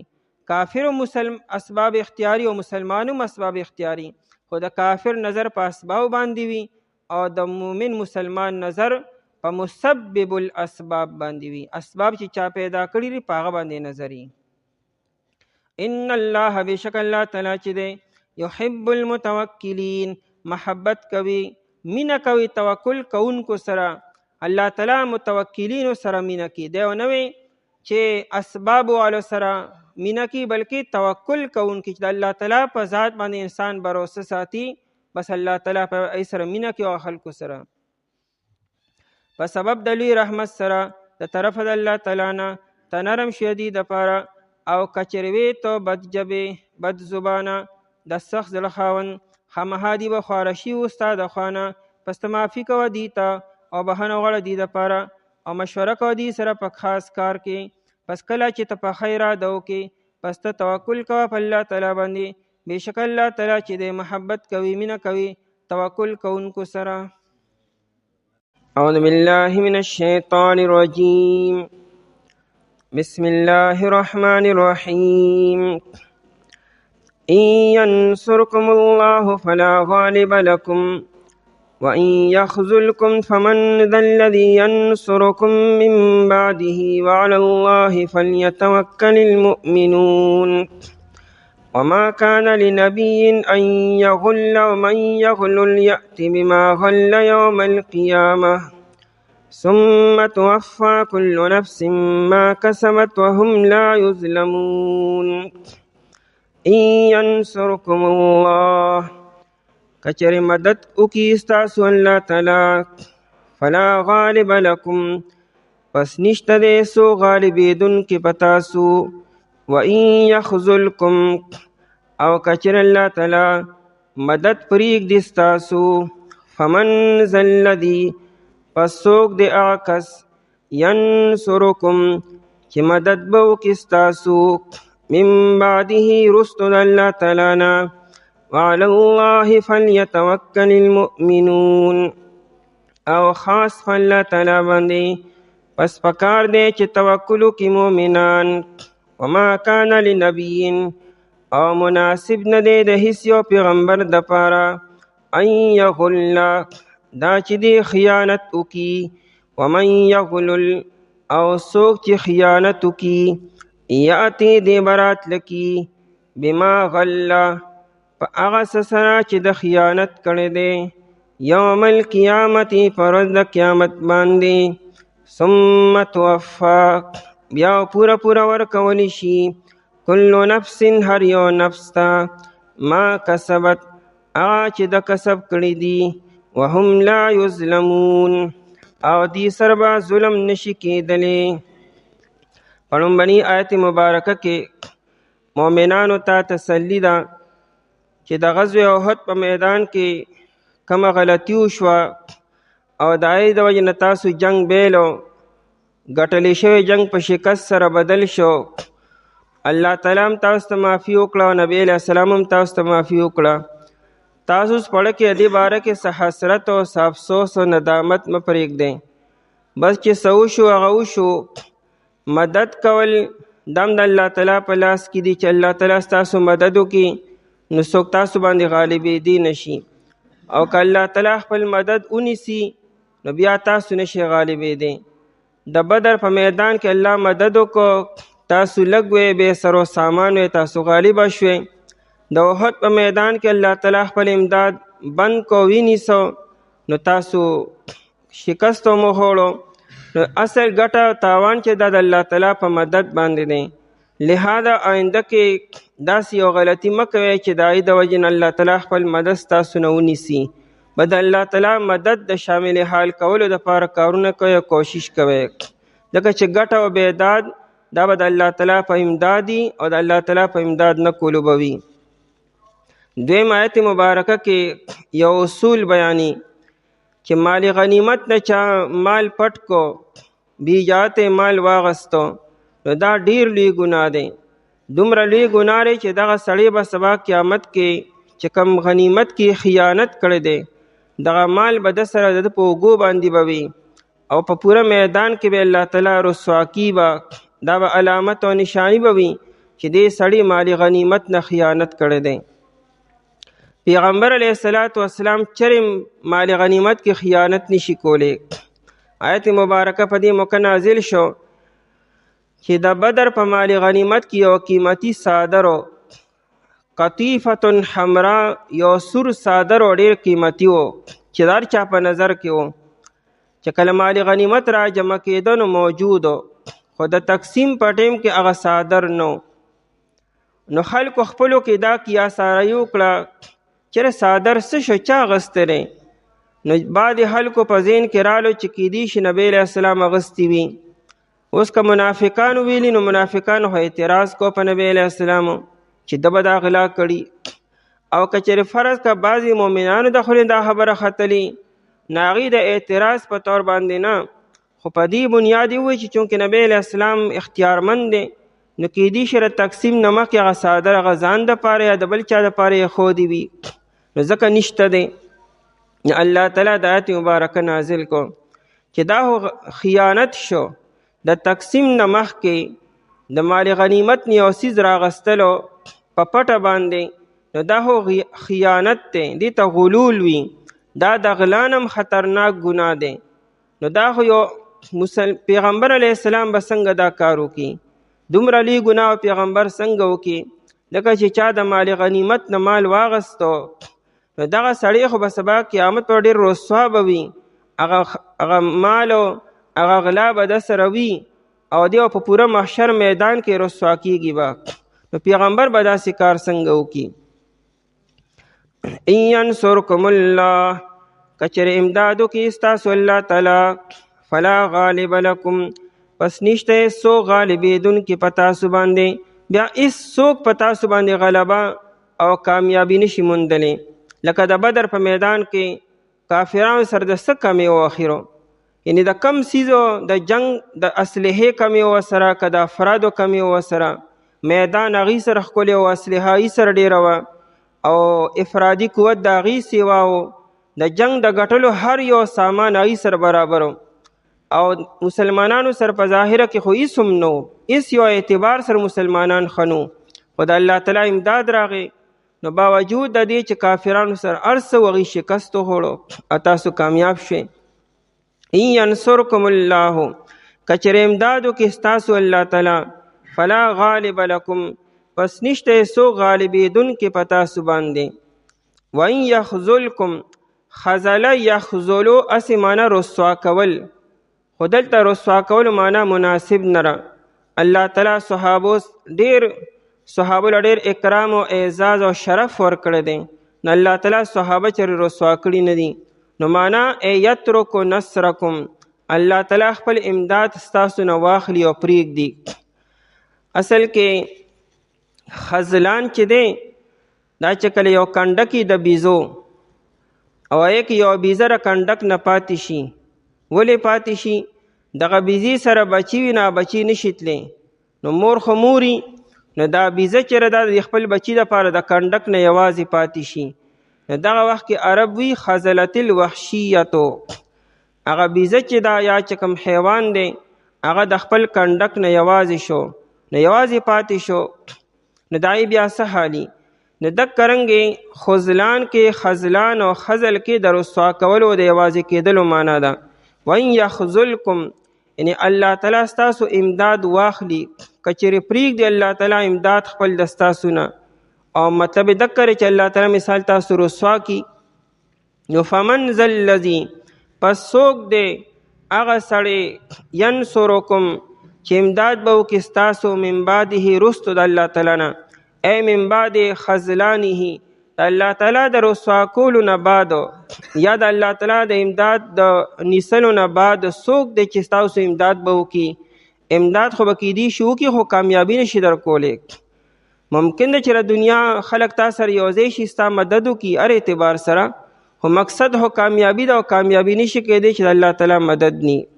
لکه د احد په میدان کې د هغې یو نمونه پیش شوه چې تاسو ګټلی شوی جنګ بیلو ولې الله تعالی خپل مدد ونیسلو ځکه چې د نبی علیه الصلاة والسلام د حکم خلاف ورزي وشوه. من بعده ای من بعد خذلانه یا په معنا من دون الله د الله نه ما سوا. وعلى الله فليتوكل المؤمنون او خاص په الله تعالی باندې دا علی الله د یتوکل سره لګي یوځای کیږي، چې مخکې شو نو تخصیص پکې پیدا شو، خاص په الله تعالی باندې. فلیتوکل پس پکار دی چې توکل وکړي، بروسه وکړي، اعتماد وکړي المؤمنون مؤمنانو، یعنی مؤمنان د خپل افراد ته نه ګوري، بس په الله باندې بروسه او اعتماد پکار دی. قرآن کریم بار بار وایي په الله بروسه وکړي، په الله اعتماد وکړي چې کامیاب شي. وما کان لنبی او مناسب ندی او لایق ندی د اس یو نبی دپاره لنبیین نبی نکره وړو، یعنی اس یو پیغمبر دا کار نشي کولی. نبی علیہ السلام خو امام الانبیاء دی، یو عام نبیم دا کار نشي کولی، نبی علیہ السلام به دا کار څنګه وکړي. وما کان لنبیین یعنی د یو نبی شان سره دا لایق او مناسب ندی ان یغل دا چې دی خیانت وکړي. غلول په عربی کې مالی غنیمت نه یو څیز پټولو ته غلول ویل کیږي. د مالی غنیمت نه یو څیز پټول غلول دی او دا عام یو څیز پټوي ته سرقه غلا ویل کیږي. نو ان یغل دا چې دی غلول کې یعنی خیانت کې د مالی غنیمت نه، خو دا غلول اوس عام اغلا تم وي، عام خیانت تم وي، که هر یو څیز تا پټ کو نه تم غلول ویل کیږي. خاصی معنی دکه ده چې د مالی غنیمت نه یو څیز واخلي. مونږ وایو چې د بدر ډېر لوی مالی غنیمت و، نو پای کې یو سور صادر و چې هغه موجود خو بیا وروستو نه و. نو بعد خلکو د خونې دا وهتل چې کیدی شي دا نبی علیه الصلاة والسلام اغستی وي.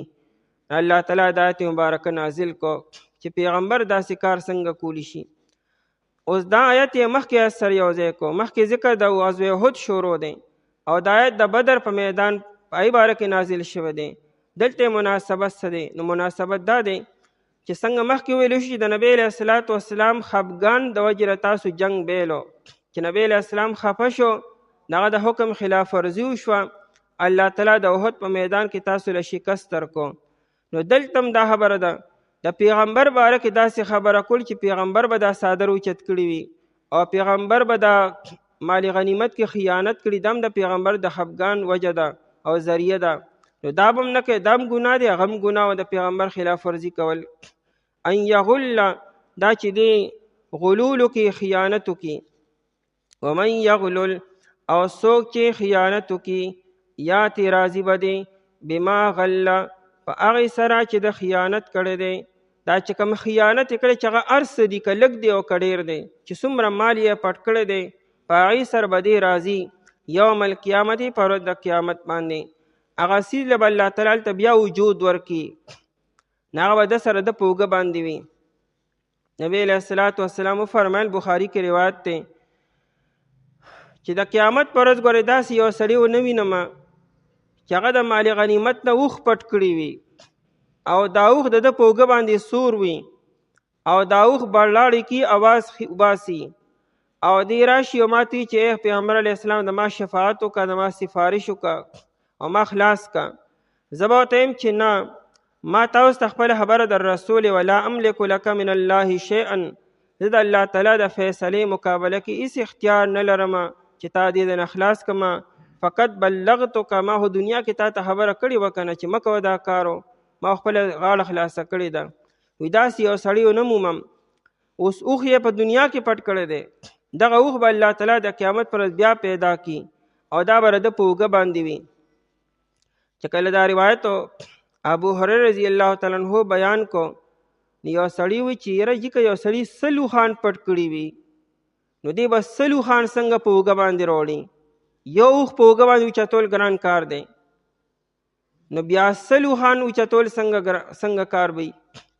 ابو هریره رضی الله عنه فرمایلو چې د قیامت پر به دا سړی دا 15 فوټه 6 فوټه بني او دا 40 کیجی او 60 کیجی او 70 کیجی وزن بني.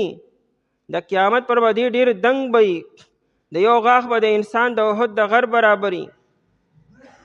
او دارنګې د مدینې منورې تر ربضې پورې، ربضه کم ځای کې دی، دومره ځای کې به انسان صرف ناستي، په میلونو فاصله کې به د انسان صرف د ناستي ځای وي، یعنې بدن به یې غټ وي، دنګ به وي.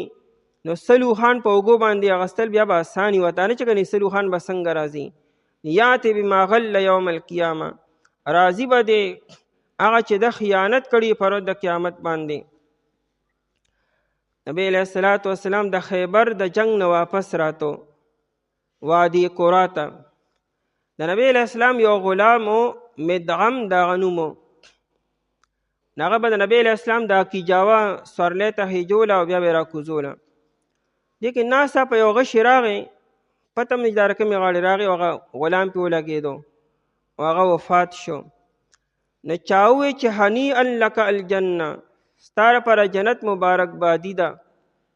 مطلب دا و چې ته یو د نبی علیہ السلام غلامي، دویم د الله په لاره کې، دریم د نبی علیہ السلام خادمو مې او د چا د لاسه مړ شوې، نو دا ټولې خبرې قرائن دي چې ته جنتي یې. نو چا ووی چې هنیئا لک، مبارک بادی رستاره پر د جنتو. نبی علیہ السلام کلا، وی چرم نشي کېدی جنتو. او بیا نبی علیہ السلام قسم وخوړو چې دو مفلر سی، مفلرو ګولی بند چې ورته موږ وایو ګولی بندو، عربی کې ورته شمله وایي. وی دی غلام شمله چې د مفلر یعنی ګولی بند یې پټ کړو، د مالی غنیمت د خیبر د مالی غنیمت د مفلر پټ کړو، بغیر اجازت راغستې، شمله ورته عربی کې وي او هغه تقسیم شوی نه و، در اغستو بغیر اجازت نه. وي زه ګورم چې هغه په د باندې اور بل کړی په د باندې. یو مفلر څه شی دی، یو ګولی بند څه شی دی چې د 100 روپو قیمت هم نه دی، 200 روپو هم نه دی. دا دومره نسبتونه.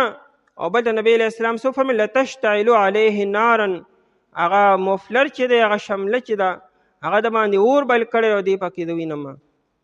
د دې وجه نبی علیہ الصلوۃ والسلام فرمایل شراکم من نار، شراکان من نار، کچا د مالی غنیمت نه یو تسمه روچته کړي یا د چابکې روچت کړي وي، هغه به هم دا د اور دی، دا تسمه نه ده، یعنې دا هم په اور کې به کېږي. نبی علیہ الصلوۃ والسلام یو پیرا ترتیب دا چې کله جنگ به وشو او مالی غنیمت به راجمع شو، نبی علیہ السلام به بلال رضی الله عنه ته چې ورشه پورا لښکر کې اعلان وکړه، که چا سره د مالی غنیمت سپاتی نو روړی جمع کې. اعلانات به وشو. نبی علیہ الصلوۃ والسلام تقسیم یو پیرا وکړو. یو سړی راغی، هغه سره د وړی یو پڼ ونته کې یو لږ ونتې وړی و ورسره، هغه یې راوړی چې دا ما د مالی غنیمت نه راغستې وه او بغیر اجازته مې راغستې وه. نبی علیہ السلام ورته تا د بلال اواز اورېدلی چې ما اعلان وکړو چې راشئ روړی هر څه؟ وي او جي. وي ته اوس رالې، وختي ولې نه راتلې؟ نبی علیہ السلام اوس یې نه علمه، دا به ته سبا قیامت کې به روړې، هلته به بیا پیش کوې به. یعنې دومره تاکید نبی علیہ الصلوۃ والسلام کړی دی. ترمذی شریف کې روایت دی، نبی علیہ الصلوۃ والسلام عمر بن خطاب رضی اللہ عنہ وی نبی علیہ السلام فرمایل اذا وجدتم الرجل، چې کله تاسو یو سړی ووینئ قد غل وغه مال غنیمت کې خیانت کړی دی، فاحرقوا متاعه، دله دا ټول سامان وسوځوئ، وضربوه ویې وښئ. نو دې کې سختی ده. امام احمد بن حنبل رحمت الله علیه او امام اوزاعی په دې باندې عمل کوي. هغه وی کچا د مال غنیمت نه خیانت کړی دی او هغه ثابت شو په د باندې وی د کور وسوځي ټول سامان ولا وسوځوي، صرف اسلحه به ولا نه سوځي چې کوم اسلحه د جنگ نه اتی نواله باقی ارس ولا وسوځوه. لیکن جمهور وی چې نه دا سختی ده، یعنی نبی علیہ السلام تاکیدن دا خبره کړې ده. جمهور وی چې هغه به واخلو چې کوم خیانت کړی دی او باقی بادشاہ چې دی کوم امیر لښکري هغه چې څنګه مناسب ګړي هغه شان سزا به ول ورکي، تعزیر ورته وایي، یعنی ادبا یو څو کوړې یا چې څنګه سزا مناسب ګڼي یا به ول ورکي. نو د مالی غنیمت نه خیانت کول دا ډیر لوی ګناه د غلا نه خطرناک ګناه دی. خو په دې کې لاس کټ کول نشته، غلا کې لاس کټ کول دی چې ثابت شي، او مالی غنیمت اگر چې ثابت شي چې د غلا کړی د پدې کې، خو پدې کې لاس کټ کول نشته. او پدې حکم کې بیا د مالی غنیمت په حکم کې هر یو اجتماعي فندوم دی، کا سرکاری خزانه ده او کاغه یو تنظیم یو فند دی، کا د جماعت پیسې دي، کا د مدرسې پیسې دي، وقف پیسې دي چې هغه اجتماعي نظم وي د هغې د څه کسانو منځ کې شریک وي، نو د هغې هم دقه حکم دی چې د هغې غلط استعمال او د هغې نه څه غلا کولو د هغې نه معافي هم دقه وي چې سبا قیامت کې به ټول نه معافي غوښتل پکاري، یعنې چې چا پای کې څه حق هغه ټول به راضي کوي خوشحاله کوي، نو الله هغې به هغې معافي وکېږي. د یو انسان نه غلا چې دام ښه کار نه دی، د یو سړي نه غلا کولو، خو ځه سبا قیامت کې د هغې معافي اسانه ده، صرف یو تن به راضي کوي. لیکن یو مال چې هغه اجتماعي دی او د ډیرو خلکو پای کې حصه ده، د 25 کروڑ عوامو د 24 کروڑ عوامو پای کې حق دی، او د هغې غلط او بېجا استعمالو غلط طریقې سره استعمالول او په ناجایزه طریقې سره د هغې به څونه لوی ګناه د سبا قیامت کې به د دومره خلکو نه معافي غوښتل پکاري. نو داسې قسمه خبرونه ډېر زیات احتیاط پکار دی، انتهایی ځان ساتل پکار دی. دا معمولی نه دی چې بس ای به سرکاری دی، ای به سرکاری دی، بلب دی نه سرکاری بلیږي خبر نه را، اوبه دي سرکاری بهیږي خبر نه را، مال دی سرکاری دی خبر نه را. دې کې ډېر زیات احتیاط پکار دی. یاتی بما غل یوم القیامه، راضی به دی په هغه چې د خیانت کړي پر ورځ د قیامت باندې. ثم توفا، بیا پوره پوره ورکولی شي کل نفس هر یو نفس ته ما کسبت هغه چې د کسب کړی دی، د چې سم کړي دي، که ګناه یې کړی دی ګناه بدله به وي، که نیکۍ نه نیکۍ بدله به وي، او پای کې یو دا خیانت هم دی.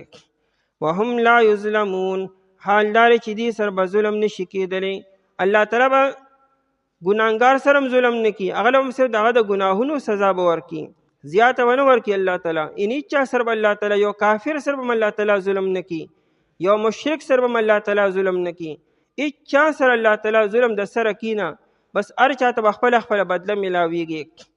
کافر، مشرک او منافق او ګناهګار مسلمان ته الله تعالی سزا ورکي، دا به د الله تعالی عدل انصاف به وي. او مؤمن مسلمان ته چې الله تعالی جنت او نعمتونه ورکي، دا به د الله تعالی فضلي، دا به عدل نی فضل به د الله تعالی، یعنی د الله تعالی مهرباني او په دغه مؤمن مسلمان وشي، نو هغه الله تعالی جنت ورکي. ورنه که چېرې په عدل باندې راوالي، نو زمونږ دا اعمال خو دام دی چې موږ صرف خلاص شو په دې باندې. نعمتونه، انعامات او پوزیشن خو به انسان علی چې کله ښه کارګردګي کړي که نه، موږ خو سر په سر هم کار نه دی کړی، دا به د الله تعالی فضلي چې الله تعالی موږ اخلاص کی او بیا موږ له جنت او دای نعمتونه هم راکړي. الله یې ټول نصیب کړي. ثم توفا، یا پوره پوره ورکولی شي کل نفس هر یو نفس ته ما کسبت هغه چې د کسب کړي دي. وهم لا یظلمون، حال دار چې دې سره به ظلم نشي کېدلی. که چېرې امدادو کې ستاسو الله تعالی، پس نشته دی څوک غالبېدونکي په تاسو باندې، او که الله تعالی امداد پرېږدي ستاسو نه، پس څوک دی هغه سړی چې امداد به وکړي ستاسو وروستو د الله تعالی نه، او خاص په الله تعالی باندې. پس پکار دی چې توکل وکړي مؤمنان، او لایق نه دی یو نبي دپاره، او مناسب نه دی هېڅ یو نبي دپاره دا چې دی خیانت وکړي. او څوک چې خیانت وکړي راضي به دی په هغې سره چې د خیانت کړی دی په ورځ د قیامت باندې. بیا پوره پوره ورکولی شي هر یو نفس ته هغه چې د کسب کړي دی، او دې سره به ظلم نشي کېدلی. أعوذ بالله من الشيطان الرجيم. بسم الله الرحمن الرحيم.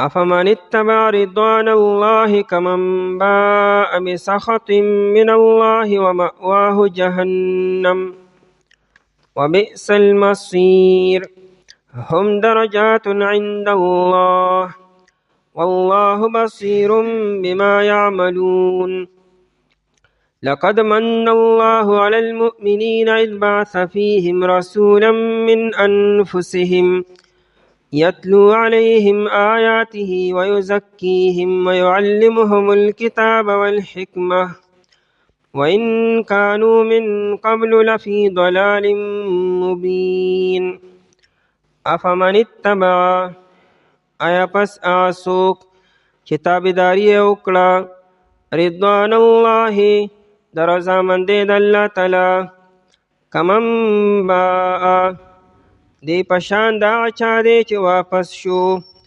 بسخط من الله غصې سره د طرفه د الله تعالی نه ومأواه جهنم او ټکانه ر د جهنم دی وبئس المصير او بد دی دا جهنم زید ورتلو هم درجات د دې دپاره مرتبې دي عند الله پنیز د الله تعالی والله بصیر او الله تعالی لیدونکی دی بما یعملون هغه څه لره چې دی کوي لقد من الله یقینا الله تعالی احسان وکړو علی المؤمنین په مؤمنانو باندې اذ بعث فیهم رسولا کله چې راولېږو په دې کې الله تعالی عظیم الشان پیغمبر من انفسهم د نفسونو دینا یتلو علیهم آیاته چې دی لولي په دې باندې آیاتونه د الله تعالی ویزکیهم او پاکوي دی لره ويعلمهم الكتاب او تعلیم ورکی دی ته د کتاب والحکمت او د شریعت وان کانوا او یقینا دی من قبل مخکر دینا لفی ضلال مبین همها په گمراه واضحه کې لومړنی آیت مبارکه کې بیان دی چې هغه دوه کسان چریم نشي برابرې دی چې یو انسان د الله تعالی په غضب باندې اخته شوی دی الله تعالی نافرمانی دنیا کې وکړي او په دې نافرمانو سره او د کفر او شرک سره آخرت ته لاړو او ردی مقابله کې هغه انسان چې هغه د الله تعالی د خوشحالۍ او د رضامندۍ کې خپله زندگی تیره کړه یعنې د الله تعالی په اطاعت کې زندگی تیره کړه او د الله تعالی تابعدار او د الله تعالی ترې راضي او آخرت ته لاړو د دې دواړو کسانو انجام یو شانتې نه دی او دارنګه دې ټکانه به هم یو شانتې نه وي دا دواړه سړي برابر نه دي لومړنی هغه انسان دی چې کافر دی مشرک دی منافق دی دی په غضب او په لعنت سره آخرت ته لاړو او دا دویم هغه انسان دی چې دا کلک مؤمن دی لکه مهاجرین او انصارو دی د ایمان په حالت کې او د الله تعالی په رضامندۍ کې آخرت ته لاړو نو دا دواړه قسمه خلک یو برابر نه دي آیت مقصد دا دی هر انسان د خپله فیصله دنیا کې په خپله وکړي د هر انسان نتیجه د سرلاس کې ده دې ځان ته وګوري چې د په څه کې لګیا یم زما زندګي په څه کې تیریږي انجام به هم هغه شانتې وي چې څنګه زندګي تیری هغه شان به انجامي که دنیا کې د الله تعالی په اطاعت او رضامندۍ کې لګیایي او آخرت ته لاړې کامیابې او که د الله تعالی د غصې او د غضب په اعمالو کې لګیایي آخرت ته لاړې نو خطرناک ځای ته لاړې الله تعالی تعالی صرف بدله درکړي ته چې سکې د هغې بدله او جزا تعالی درکړي انسان ځاله جنت او جهنم په خپله فیصله کړي الله تعالی چا باندې زور او زبردستی نه کړي الله تعالی کافر په کفر باندې مجبوره کړي نه او مؤمن په ایمان نه مجبوره کړي مؤمن ایمان په خپله اراده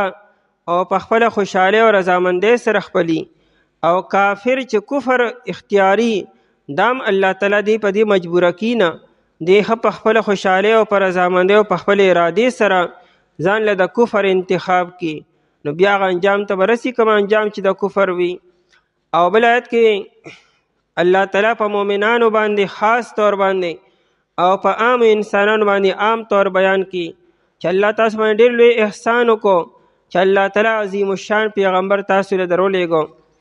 یو احسان دام دی چې دا پیغمبر ستاسو د جنس نه دی، دی فرشته نه دی، جن نه دی او بل مخلوق نه دی، د انسانانو نه دی، او تاسو ته هغه د قرآن تعلیم درکړي، د هغې حکمت او معنی او مفهوم درته بیاني، او ستاسو تزکیه کې صفایي دله کړي. ستاسو په زړونو کې چې کم غیر الله پروت دی، کم ګناهونو نحوست پروت دی، دا پیغمبر ستاسو صفایي کې ظاهري او باطینی. افمن اتبع، آیا پس څوک چې تابعداري وکړه. دا حمزه استفهام د پاره د انکار دی، یعنی که څوک دا دواړه سړي برابري نو دا برابرول نه دي پکارو، دا دواړه سړي نه دي برابرو. یو هغه سړی دی چې هغه د الله تعالی په رضامندۍ باندې روان دی، او دویم د الله تعالی په غضب او په غصې سره. نو که څوک دا دواړه قسمه خلک برابري دا نه دي برابر، مؤمن او کافر نه دی برابر، ګناهګار او تابعدار نه دی برابرو، مشرک او منافق او دای مقابله کې مؤمن مسلمان نه دی برابرو. افمن اتبع، آیا پس څوک چې تابعداري وکړه لکه مهاجرین او انصار شو. رضوان الله د الله تعالی د رضامندۍ، رضوان خوشنودي او رضامندۍ ته وي. کمن باء، نو دی پشان دا چا دی چې واپس شو بسخط من الله، سخط غصې ته وي، غضب ته وي، ناراضګۍ ته وي، د الله تعالی په ناراضګۍ سره. نو دا دواړه آیا برابر دي؟ نو نه دي برابرو. نو لہذا که آیت سیاق او سباق سره لګو، دا د احد میدان ته چې کم مشرکان راغلي وو، کم کافران د مکې والا راغلي وو، دی د الله تعالی په غضب سره واپس مکې ته لاړو. او د احد میدان ته چې کم صحابه او مؤمنان مسلمانان تلي وو، دی د الله تعالی په رضامندۍ سره دي. آیا دواړه برابر دي؟ نه دي برابرو. اگر چې وقتی طور باندې کافرانو ته فتح وشوه او وقتی طور باندې مسلمانانو ته شکست شو، خو بیا هم دا برابر هم نه دي، مسلمانان کامیاب دي. او آیت داسې هم لګولی شو چې د احد د میدان ته چې کله 300 منافقان تلو او په لاره کې دی واپس شو چې مونږ جنگ له نه ځو، نو دا 300 کسان چې عبدالله بن ابی بن سلول سره واپس شو، دی د الله تعالی په غضب او په غصې سره واپس شو. او دا کم 200 صحابه کرام چې کلک مؤمن مخلصانو او هغې میدان ته لاړو، نو د الله تعالی په رضامندۍ سره دي. نو آیا دواړه برابر دي؟ نو نه دي برابرو. آیت داسې هم لګولی شو کم انسان چې مال غنیمت کې خیانت وکړو او غلول یې وکړو، نو دی د الله تعالی په غضب سره واپس شو. او کم انسان چې د مال غنیمت د خیانت نه ځان وساتو، اگر چې موقع یې وموندله لیکن بیا هم د الله نه ویریدو او مال غنیمت کې خیانت ونه کړو، نو دواړه برابر دي؟ نو نه دي برابرو. دغه رنګې نبی علیه الصلاة والسلام د الله تعالی په رضامندۍ سره واپس شو، او د کافرانو سردار په دې وخت کې چې لا مسلمان شوی نه دی چې ابو سفیان دی، د الله تعالی په غضب سره واپس. دواړه برابر دي؟ نه دي برابرو. افمن اتبع، آیا پس څوک چې تابعداري وکړه او پیروي وکړه. دلته کې ذکر د اتباع دی، مراد نه طلب کول دي. څوک چې د الله تعالی د رضامندۍ طلب کې لګیا دی، کوشش کی رضوان الله، د رضامندۍ د الله تعالی، دا رضوان مصدر دی، رضامندی او خوشنودی ته وي. کمن باء، پشان دا چا دی چې واپس شو، با امانه اخته کېدل او واپس کېدلو په معنی د رجعه سره، چې واپس شو دی بسخط من الله، په غصې سره د طرفه د الله تعالی نه، د الله تعالی غضب او غصې سره دی واپس شو، نو دواړه برابر دي؟ نو نه دي برابرو. ومأواه جهنم، او ټکانه ردو جهنم دی. ومأواه جهنم دی کمن باء سره لګي، دا چې کم انسان د الله تعالی په غضب سره واپس شوی دی، د ده ټکانه او ځای چیرې هغه جهنم دی.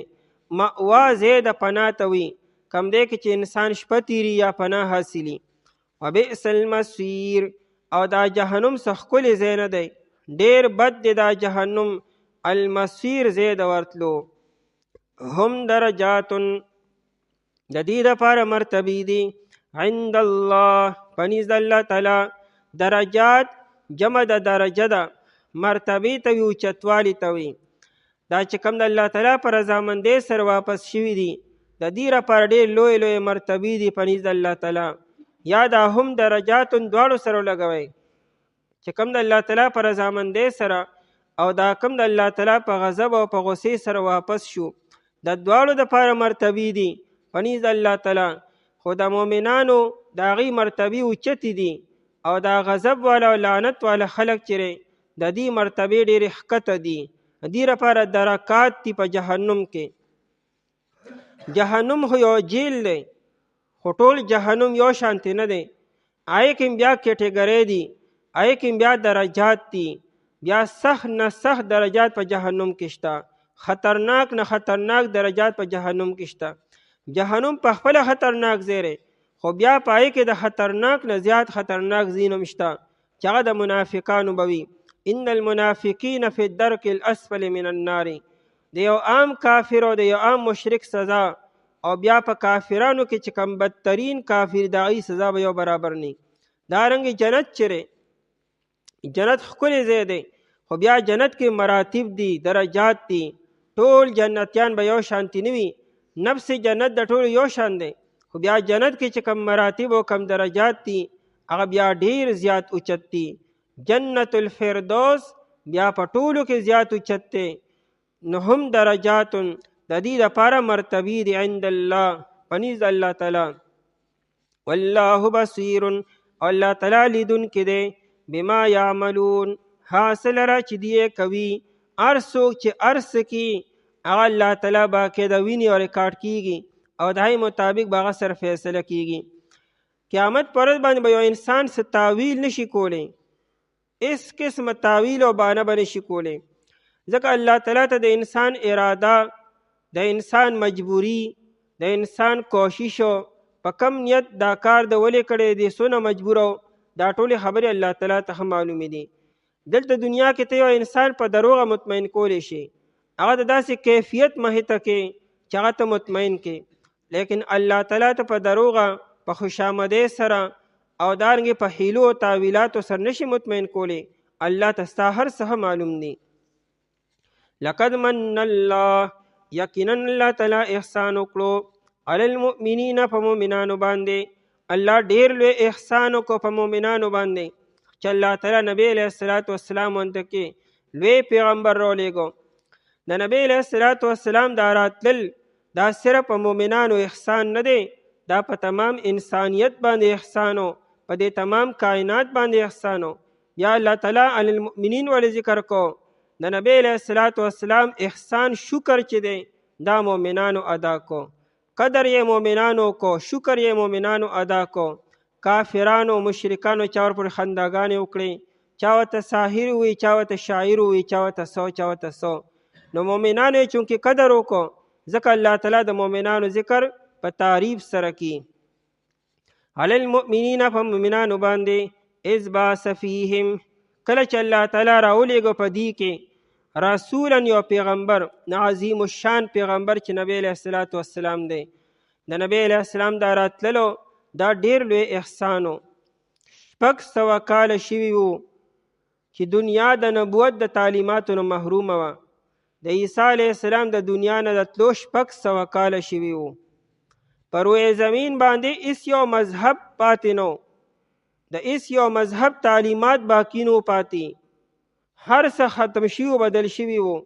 چاته د هدایت لاره نو معلومه، چاته د کامیابۍ لاره نو معلومه. زید بن عمر بن نفیل بخاری کې روایت دی، دی مکه مکرمه کې اوسېدو، د ځان له د نجات لاره موندله چې د خلاصي لاره به کوم ځای وي. نو مکه مکرمه کې ورته د خلاصي لاره نه ښکارېده. چېرې د هدایت خپل کم، نو د هدایت اصول څه دي، لارې کم ده، طریقې کار به څه وي. نو دلته چا وایي چې ملک شام ته لاړ شه. نو دی راغی ملک شام ته. هلته کې یو یهودي عالم سره میلاو شو. هغه ته وایي چې زه د نجات لاره حاصلول غواړم، چې زه د جهنم نه خلاص شم. نو یهودي ورته وایي چې د جهنم نه به خلاص شي، خو یو څو ورځې جهنم کې به سوځې. یعنې هغه 40 ورځې چې زموږ مشرانو کوم د سخي بندګي کړې ده نو دغه 40 ورځې به تم په جهنم کې به سوځې، د دې نه بعد بیا به جهنم نه خلاصي ومومې. دیو ته دا خبره څنګه شوله؟ زه خو ځان د جهنم نه مکمل خلاصول غواړم، نو 40 ورځې به جهنم ته ځم زه؟ وی دا مذهب مې نه قبولو. نو راغې نو چا ورته چې یو عیسائی عالم سره میلاو شه، نو هلته هغه سره میلاو شو. نو هغه ورته ووایي چې ډایرکټ په ډایرکټ خو نجات نشي موندی، خامخا کفاره به ورکوې. وی زمونږ عیسی علیه السلام کفاره ورکړې ده، هغه په پانسۍ باندې خېجوړې شوې دی عقیده داره، نو بغیر د کفارې ورکول نه ته نشي خلاصي موندی. ډېر هلته ناامید را روان شو، او کله چې د ملک شام نه رووت او صحرا میدان ته راغی نو الله تعالی ته لاس اوچت کړ چې یا الله زه خو د حق په تلاش کې او د هدایت په تلاش کې د مکې مکرمې نه ملک شام ته رالمه، دلته ماته د حق لاره میلو نه شوه.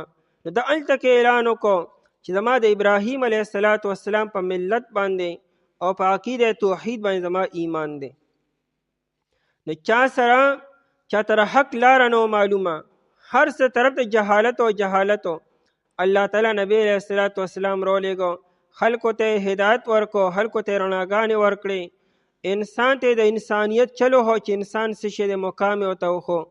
انسانانو سره په روم کې او په فارس کې د ځناورو نه بدتر عمل کېدو، دلته کسرا او هلته کې روم کې قیصرو، دواړو انسانانو سره رعایاو سره د حیواناتو نه د ځناورو نه بدتره معامله کوله.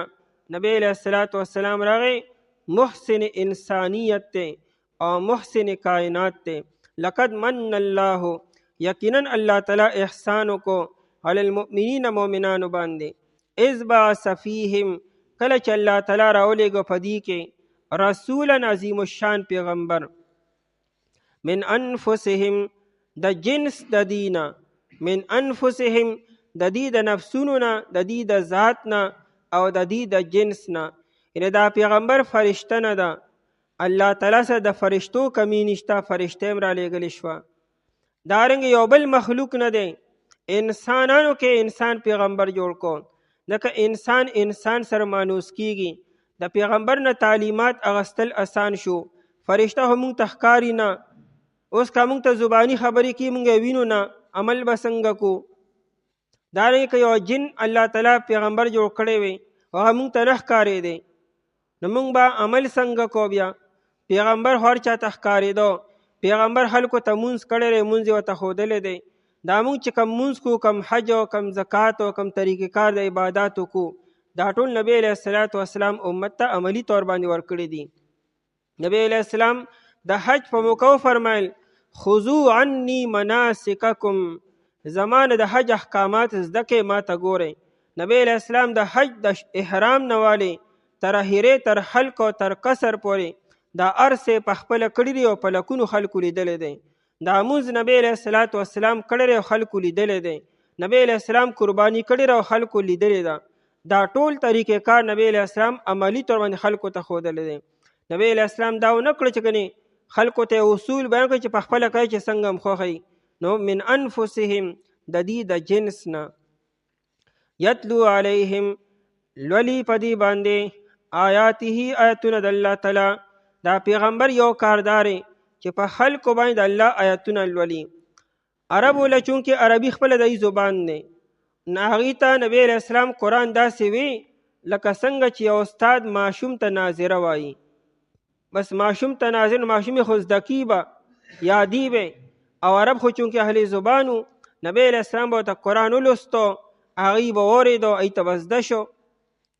نبی علیه السلام هغوی ته معنا نه کوله چې انما نه بېشکه یا لقد من الله، الله تعالی احسان وکړو، د دې معنو هغوی ته ضرورت نه و، دا هغوی له پخپله ورتله. نبی علیه السلام به هغوی ته الفاظ وي، تلاوت به ورته کو او د هغوی تشریح به ورته کوله. که آیت کې یو لفظ به داسې چې د هغوی معنا به نه معلومېده، نبی علیه السلام ورته یې معنا بیان کړه، تشریح به ورته کوله. یتلو علیهم آیاته، تلاوت کی په دې باندې آیتونه د الله تعالی. آیاته وي د قرآن آیت په عربی کې نشانې ته وي. د قرآن د هر آیت ته آیت ولې وي؟ دا د نبی علیه السلام په رسالت او په نبوت باندې باقاعده دلیل او معجزه او نشانی وي. ویزکیهم او پاکوي دی لره، تزکیه تطهیر ته وي، صفا کولو ته وي. نو دا نه چې نبی علیہ السلام خلق ظاهري صفا کولو، مراد تینا باطنی گندګۍ به لر کولې. انسان کې دنه حسد پیدا شي، بغض پیدا شي، کینه پیدا شي، چغلی پیدا شي، دنیا بیجا محبت پیدا شي، دا نبی علیہ السلام به دا خبرې صفا کولې. ویزکیهم او تزکیه به کوله دی. او د تزکیه دپاره دا خبره ضروري ده چې ته به دغه په مجلس کې به کښېنې، هغه سره به ناسته کې. صحابو به نبی علیہ السلام سره مجلس کې ناسته وکړه. د دې مجلس او د صحبت به دا برکت چې د هغې باطني صفایي به کېده. دا اوس هم چې دا مریدان د خپلو پیرانو د مرشدانو خانقاګانو ته ځي، هلته کې یو ورځ او دوه ورځې هفتې او چلې تیري، د دې مقصد هم دک کوي چې د یو الله والا انسان په مجلس کې کښېنه، هغه صحبت کې ناسته وکړه چې ستا باطني صفایي وشي. ویزکیهم او پاکوي کوي د دې. ویعلمهم الکتاب او تعلیم ورکړي دي ته د کتاب. د کتاب تعلیم سو د هغې مشکل خبرې ورته اساني ورته. یو آیت دی د هغې معنا هغې ته نه معلومه، تعرض دی پکې، احکامات دي، د هغې وضاحت او تشریح ورته کړي. والحکمت او حکمت. عدی بن حاتم رضی اللہ عنہ صحابی دے، اہل زبان نے. اللہ تعالیٰ نازل کو حتی یتبین لکم الخیط الابید من الخیط الاسود من الفجر. وی تاو تر ساره پورې خوراک کوئ، یعنی چې روژه نیسئ د شپې خوراک کوئ، چې ترڅو تاسو تور مزي او سپین مزي کې فرق نه دی کړی. اوس هغه ظاهر ته وکتلو، نو دوه مزي وکته، یو تور او یو سپینو. هغه د بالغ ته لاندې کېښودو او بالغ به اوچت کو ته به وکتلو چې تور او سپین ښکاري او که نه ښکاري، نه به ښکارېدو. وی بس لا شپه دا خوراک کوه. تر دې چې ښه ښکلی سبا راوختو او کمرې ته دننه رڼا راله، هغه بالغ اوچت کو ویې کتو، تور او سپینو ته ښکاره شي، بس اوس سبا شو، نو روژه شروع شوه. خو ذهن کې دا خبره وه چې دا خو بلکل نور راختلی دی، دا لا څنګه شپه ده. نو پوه شي د آیت کم مطلب ما اخیستی دا غلط دی. راغی نبی علیہ الصلاۃ والسلام ته، نو نبی علیہ السلام هغه پویه کو چې د خدای بنده د تور مزي نه مراد دا تور مزي نه دی، مراد نه تور شپه ده. او د سپین مزي نه مراد دا تار نه دی، صبح صادق ته سبا راختل دي. اوس په دې معنا عدی بن حاتم اگر چې عربي خپل زبان دی په دې نه پوهېده. نبی علیہ السلام ورته وضاحت وکړو او بیا الله تعالی من الفجر دا لفظ نازل کو. نو ضروري نه چې انسان په عربی پوهیږي، نه بغیر په قرآن هم پوهیږي، خامخا وضاحت به ورته پیغمبر کی. والحکمت او شریعت، دقیق خبرې، باریکې خبرې د شریعت احکاماتو. قرآن خو یې مونځ قایم کوي، مونځ به څنګه قایمې، فرایض پکې څه دي، ډانچې څنګه ده، او څه ټایم به څو رکاته به کوي، د دې وضاحت نبی علیہ السلام کړی دی. قرآن وی زکات ورکوي، زکات په کم مال کې به ورکوي، څومره به ورکوي، د دې وضاحت نبی علیہ السلام وکړو. حج خو مختصر قرآن بیان کړی دی، نبی علیہ السلام د هغې مکمل وضاحت وکړو. الحکمه دې ته شریعت وي. وان کانو او یقینا ودي، د عین مخفف من المثقل په معنی د یقینا سره. من قبل مخکې ردینا، د نبی علیہ السلام د راتلو نه مخکې، لفی ضلال مبین، خامخا په ګمراهۍ څرګنده او واضحه کې و. فی یې روړو، دا فی چې دا په عربۍ کې د دې نه وروستو چې کومه کلمه وي نو هغه ظرف او برتن او لوښي وي. قرآن کریمي چې گویا کې دا خلک په ګمراهۍ کې سم ډوب و. لفی ضلال مبین، لکه څنګه چې یو څیز په لوښي کې ډوب وي او لوښي ته ګیر چاپیر تو شوي وي، دا شان دا ګمراهي د خلکو نه ګیر چاپیر تو شوي وه. الله تعالی نبی علیہ السلام راولېږو، دې د ګمراهۍ نه مکمل روباسلو. لفی ضلال مبین، خامخا په ګمراهۍ څرګنده واضحه کې. آیا پس څوک چې واپس شو پر رضامندۍ د الله تعالی سره، دې په شان د هغه چا دی چې واپس شو. آیا پس څوک چې تابعداري وکړه د رضامندۍ د الله تعالی، دې په شان د هغه چا دی چې واپس شو په غصې سره طرفه د الله تعالی نه، او ټکانه د جهنم دی، او بد د جهنم ځای د ورتلو. دې لپاره مرتبې دي په نزد الله تعالی، الله تعالی لیدونکی دی حاصل چې دی کوي.